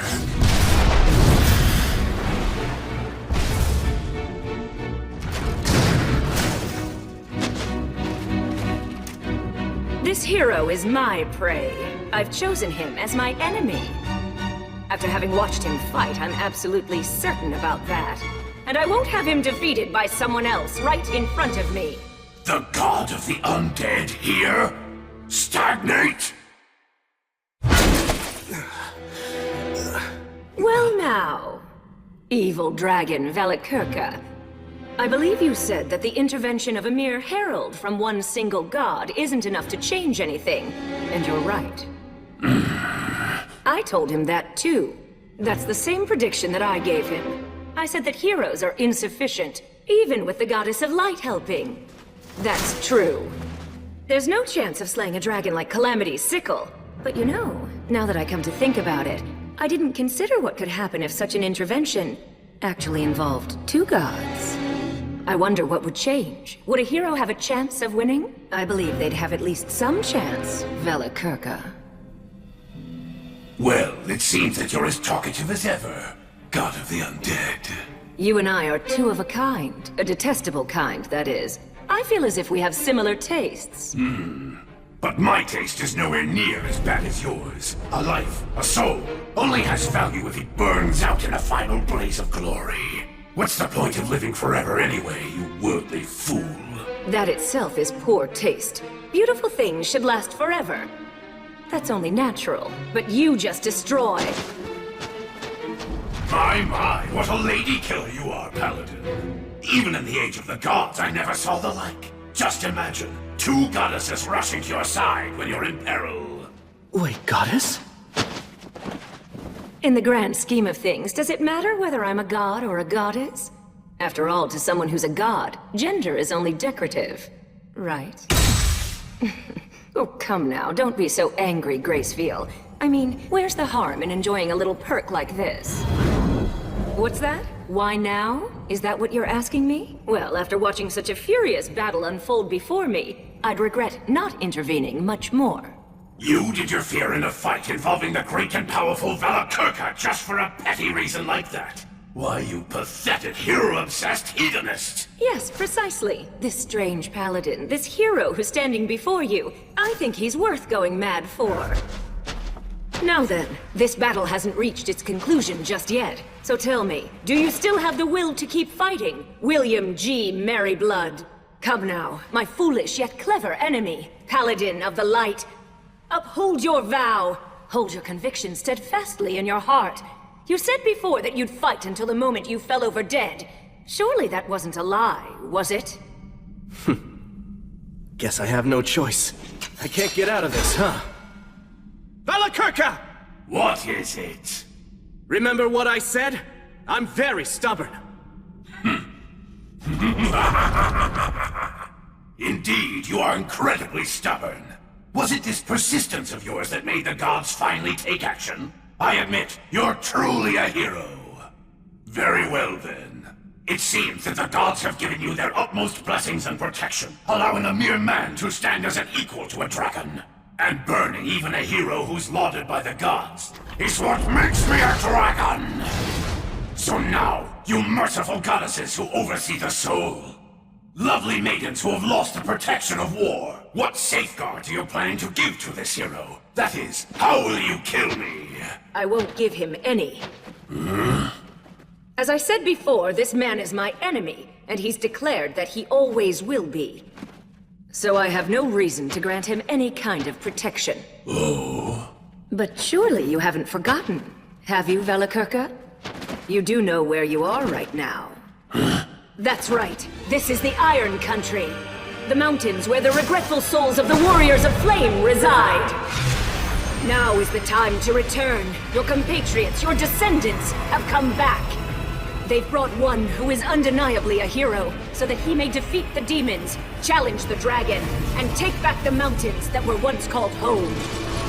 A warrior shouldn't wander asleep merely observing such an event. So now, come and take up the sword of vengeance! Set the fierce flames of your courage ablaze once again.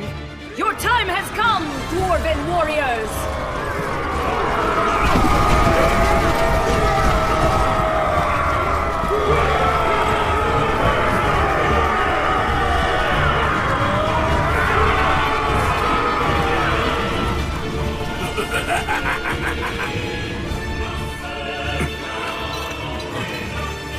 You guys haven't all become undead, have you?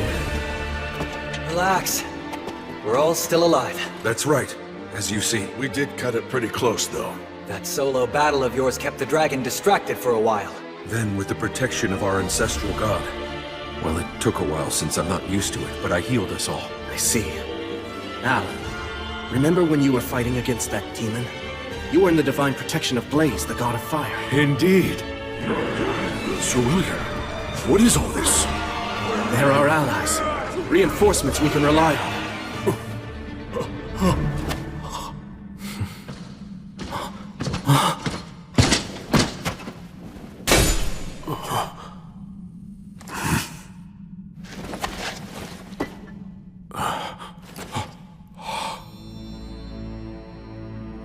Your grandfather!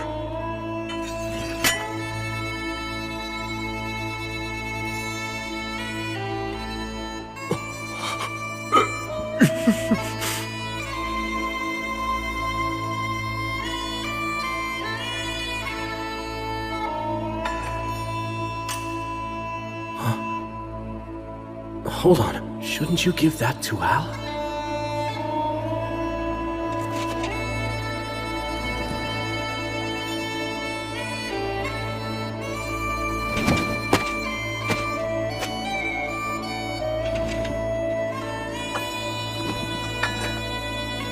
Called on. An enchanted sword handed down among the dwarves since the age of the gods. This blade took one of Valakirka's eyes. Hero of the light. Care for my grandson, and for these mountains. Please. Grandfather! Valakirka's flames burn everything, even souls. No way. Not yet. It's not over yet.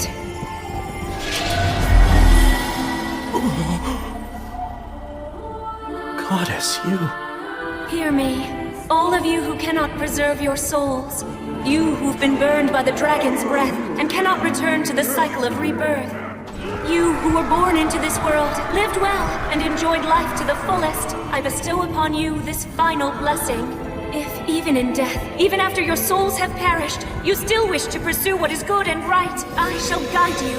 Standing before you are the heroes of the present day. Gather within them!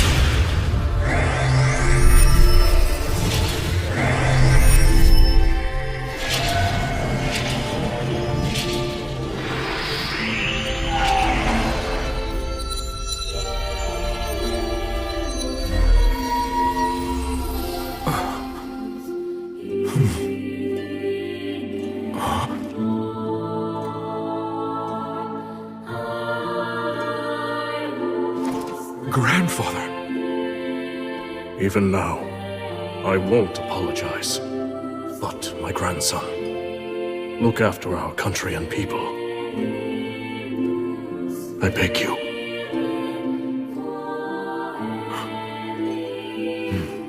I will. You can count on me.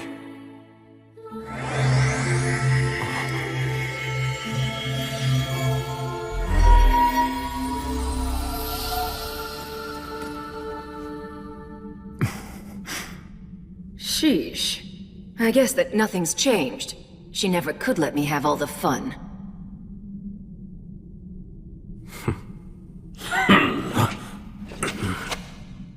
It seems that you're finally ready, faraway paladin. You weren't just being nice, were you?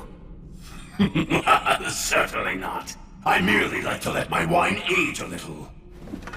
Now that you've prepared and gathered all you need, you, the heroes, will come for me filled with hope, and I will crush you. And when I do, right when your faces contort in despair, that moment, that glorious second, is when I feel the greatest joy! Now come on, challenge me once more, faraway paladin! Which will it be? Will I kill all of you and add a new entry to my long history of terror? Or will you slay me instead and go on to be celebrated forevermore for achieving such a tremendous feat? The time has come. Let us finish this battle!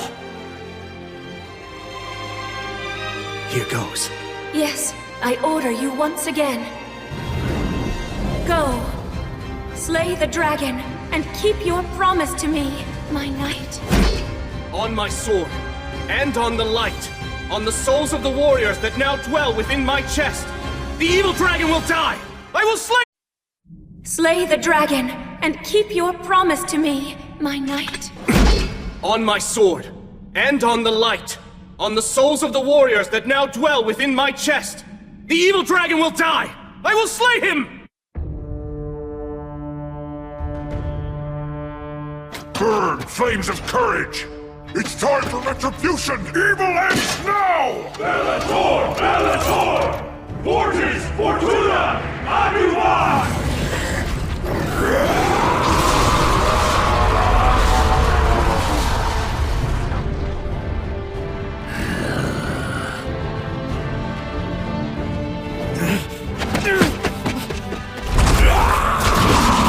Divine protection of light!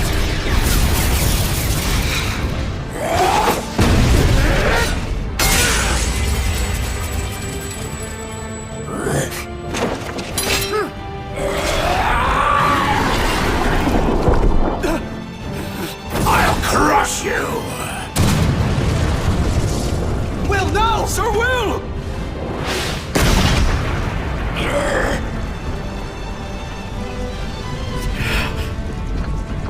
I swear, Will. He's figured out the dragon's moves.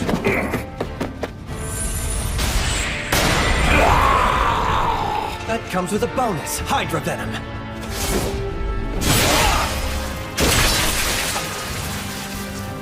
Now fire!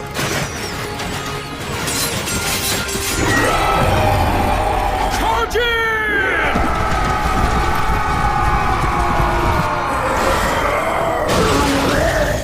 Quick defend!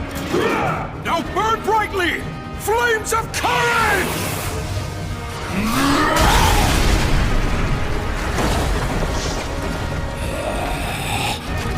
This is our homeland, and we're taking it back right now!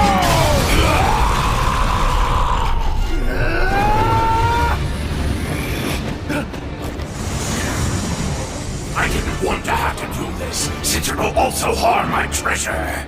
If he breathes on us, we're done! Brave warriors, this shall be your demise! Acceleratio!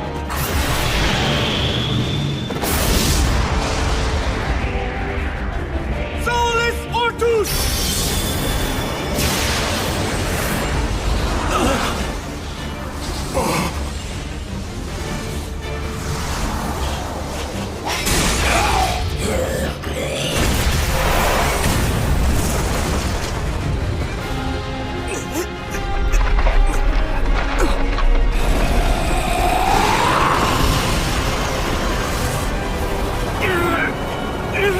If I go down with the dragon, that's fine.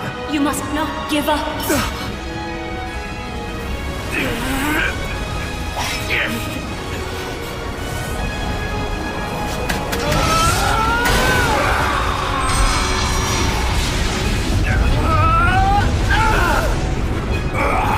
I swore an oath to the gods. I made a solemn vow to her. I promised not to give up on life to the very end!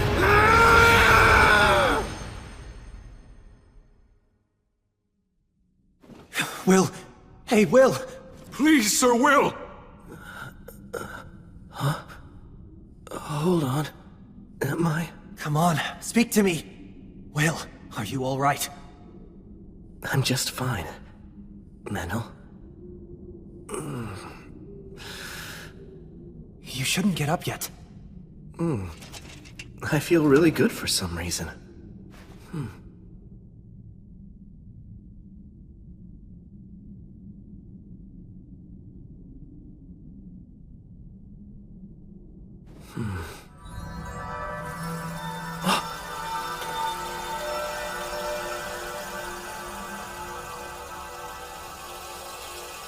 You guys saved us.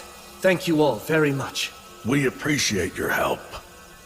Farewell to you, my comrades, my ancestors. The young master and I will take over everything from this point onward.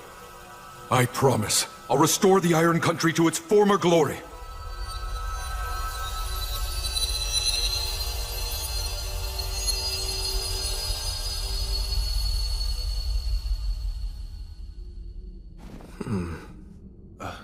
What's wrong?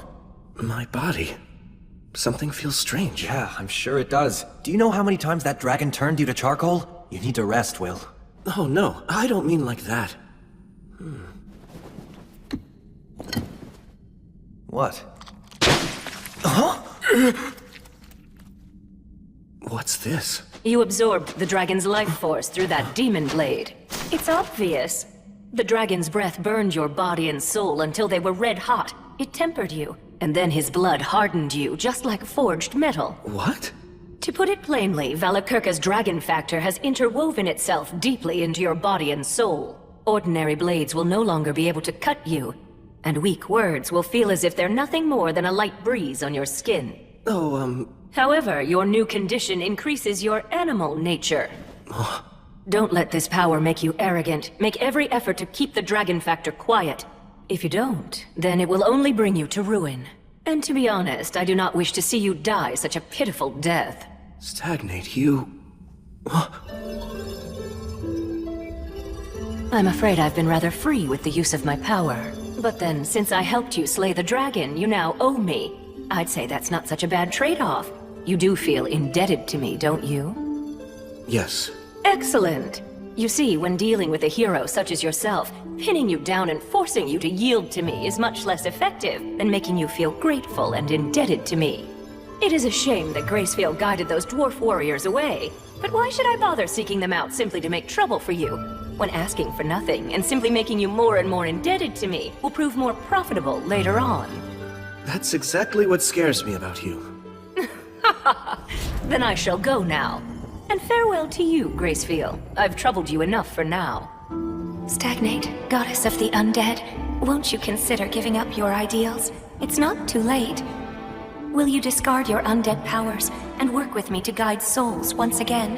If you would Don't finish that thought. And no, I won't. I'll always follow my own ideals. I see. Farewell, my elder sister. Yes. Farewell, my little sister. Well then, William G. Merryblood. Huh? You have acquired great power, and your name will now shine even more brightly as a hero. But as light grows, so too does the darkness. So try to avoid becoming a warmonger and hating people, and keep your womanizing in check. Oh dear, that's right. You don't actually have a woman, do you? Hey, mind your own business. I understand that you've devoted yourself to my sister's service, but even so, you should take at least one mate. How else will I have the pleasure of seducing your offspring? That's the worst possible reason. Actually, if I were to create a female echo one day, would you consider siring offspring with me? Look, I'm not asking you to do it for me, but really, what harm could one single child do? Rhea Sylvia creates demigod children with heroes all the time, after all. All right, I'll let it go for now. Also, as you may recall, I once asked you if you'd like me to love you, didn't I? Well, I lied.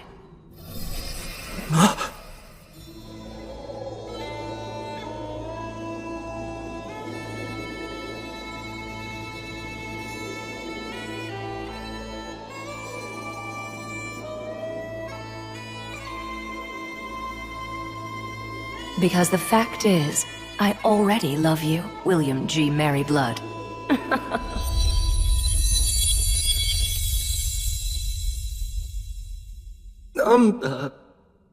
Man, goddesses sure are impetuous. Anyway, just be happy, Will. My knight, and all of you heroes, you've done well in your goal of slaying the evil dragon.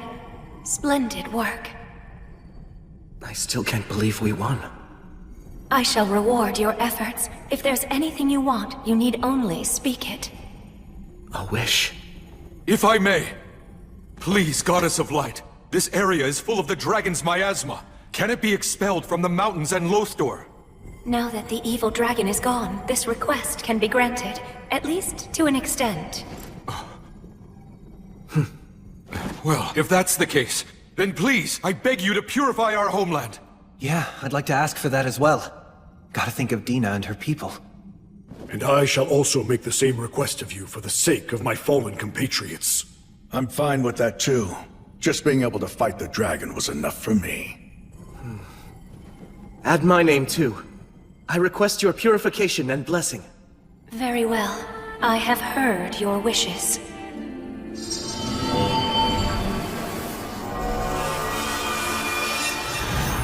Sorrow for all those who've been lost. Blessings upon those about to be born. May there be peace, prosperity, and joy all across the land.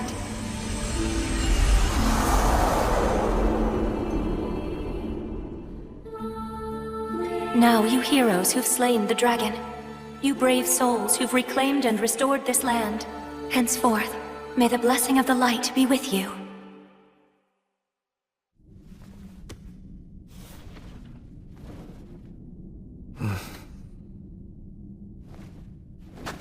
Let's clean up here and head home. Right. But you should get some rest, Sir Will. We can handle the rest. Oh no, I can't— Listen, just rest, damn it. Seriously, you're way too reckless, you know that? That's for sure. I didn't expect for you to take a swing right then. Though I will say it was a brilliant stroke. I don't think I'll ever forget that flash. It was as bright as sunlight. We must celebrate this win at home. Sounds good. We can invite the people of Lothor and have them play music for us too. That sounds wonderful. We can have food and drink as well. You know, I bet that Tonio and Bee have the whole thing prepared already. We can celebrate all we want. Yeah, I'm really starting to look forward to this.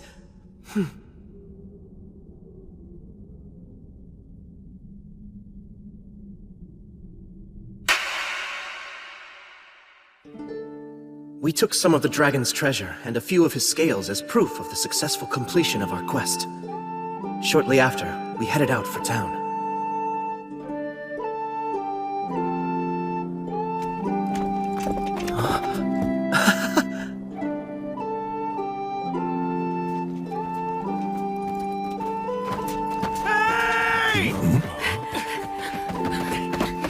So you're all safe?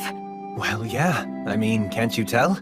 I heard the dragons roar and then all was silent. Soon after, a strange fire spread across the land and the entire area was cleansed. Sincerely, I'm so glad.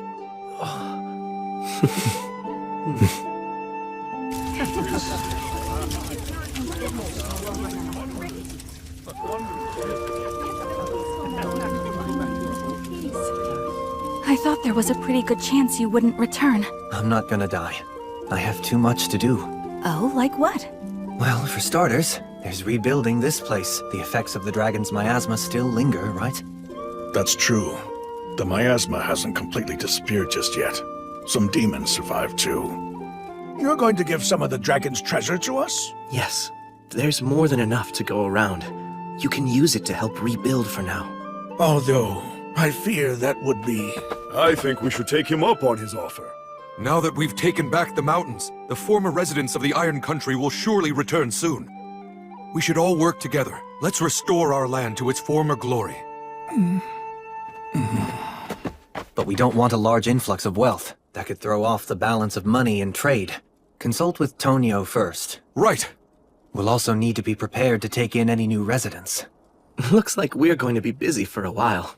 I don't really want to do this, but Guess I should drop by the forest where I was born. I can ask them if they'll send over some skilled folks to help us out.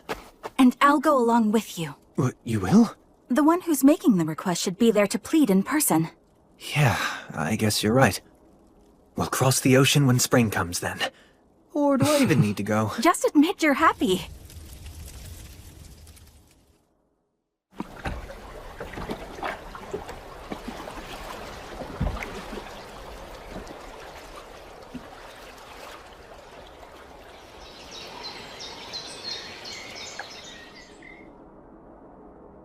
Hey, Gus! Hello, Wandering Sage! Oh, you're all here. You mean you didn't die?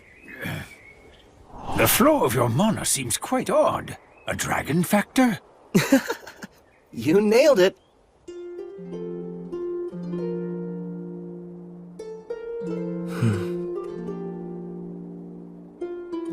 That's actually a curse, you know. Yes, I know. But I accept it. Well, just so long as you understand what you're getting into. More importantly, go on, let them know. All right. I'm home. I made it back from defeating the dragon. The two of you saved me yet again. Thank you.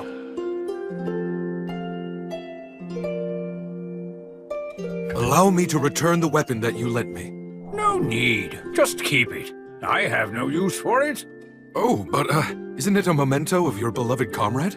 My, how kind. You're really quite sincere. It's precisely because it belonged to my comrade that I simply can't bring myself to let it rot away in storage. Well then, I gratefully accept it. I'm absolutely certain that there could be no greater honor for the weapon than to serve the new king of the dwarves.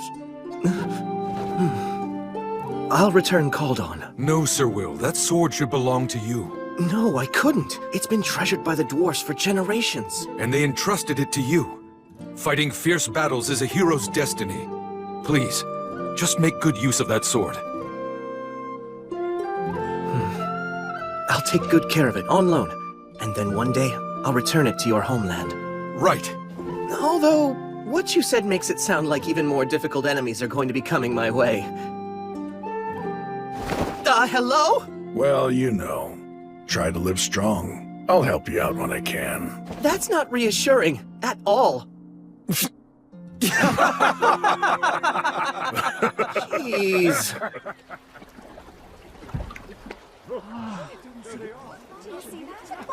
Is that them? Welcome back, all of you. It went well? Never seen anything like that. Wow. Incredible. We've slain the demons in the mountains. And as for the evil dragon Valakirka, we slayed him too. Congratulations!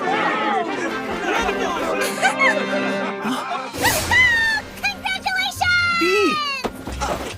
And everyone's okay? That's so awesome! What's that? Is that a dragon horn? Let me go see! I'm gonna write a song about it! Whoa, what's that? New equipment? Cool! Where did you get it? Young master, you've grown into quite a fine young man. There are so many things I want to tell all of you about. About our Iron Country home. About its courageous warriors. And also about our great king.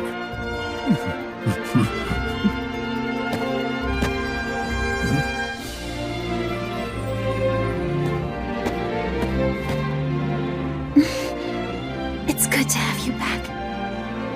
Indeed. All right, everyone. Our lord and his companions must be tired. They've only just gotten back from defeating a dragon, after all. We have to give them some time to get a little rest now. And then tomorrow we'll kick off the party. We'll cheer the dragon's end. Tomorrow, you can eat, drink, and sing all you want.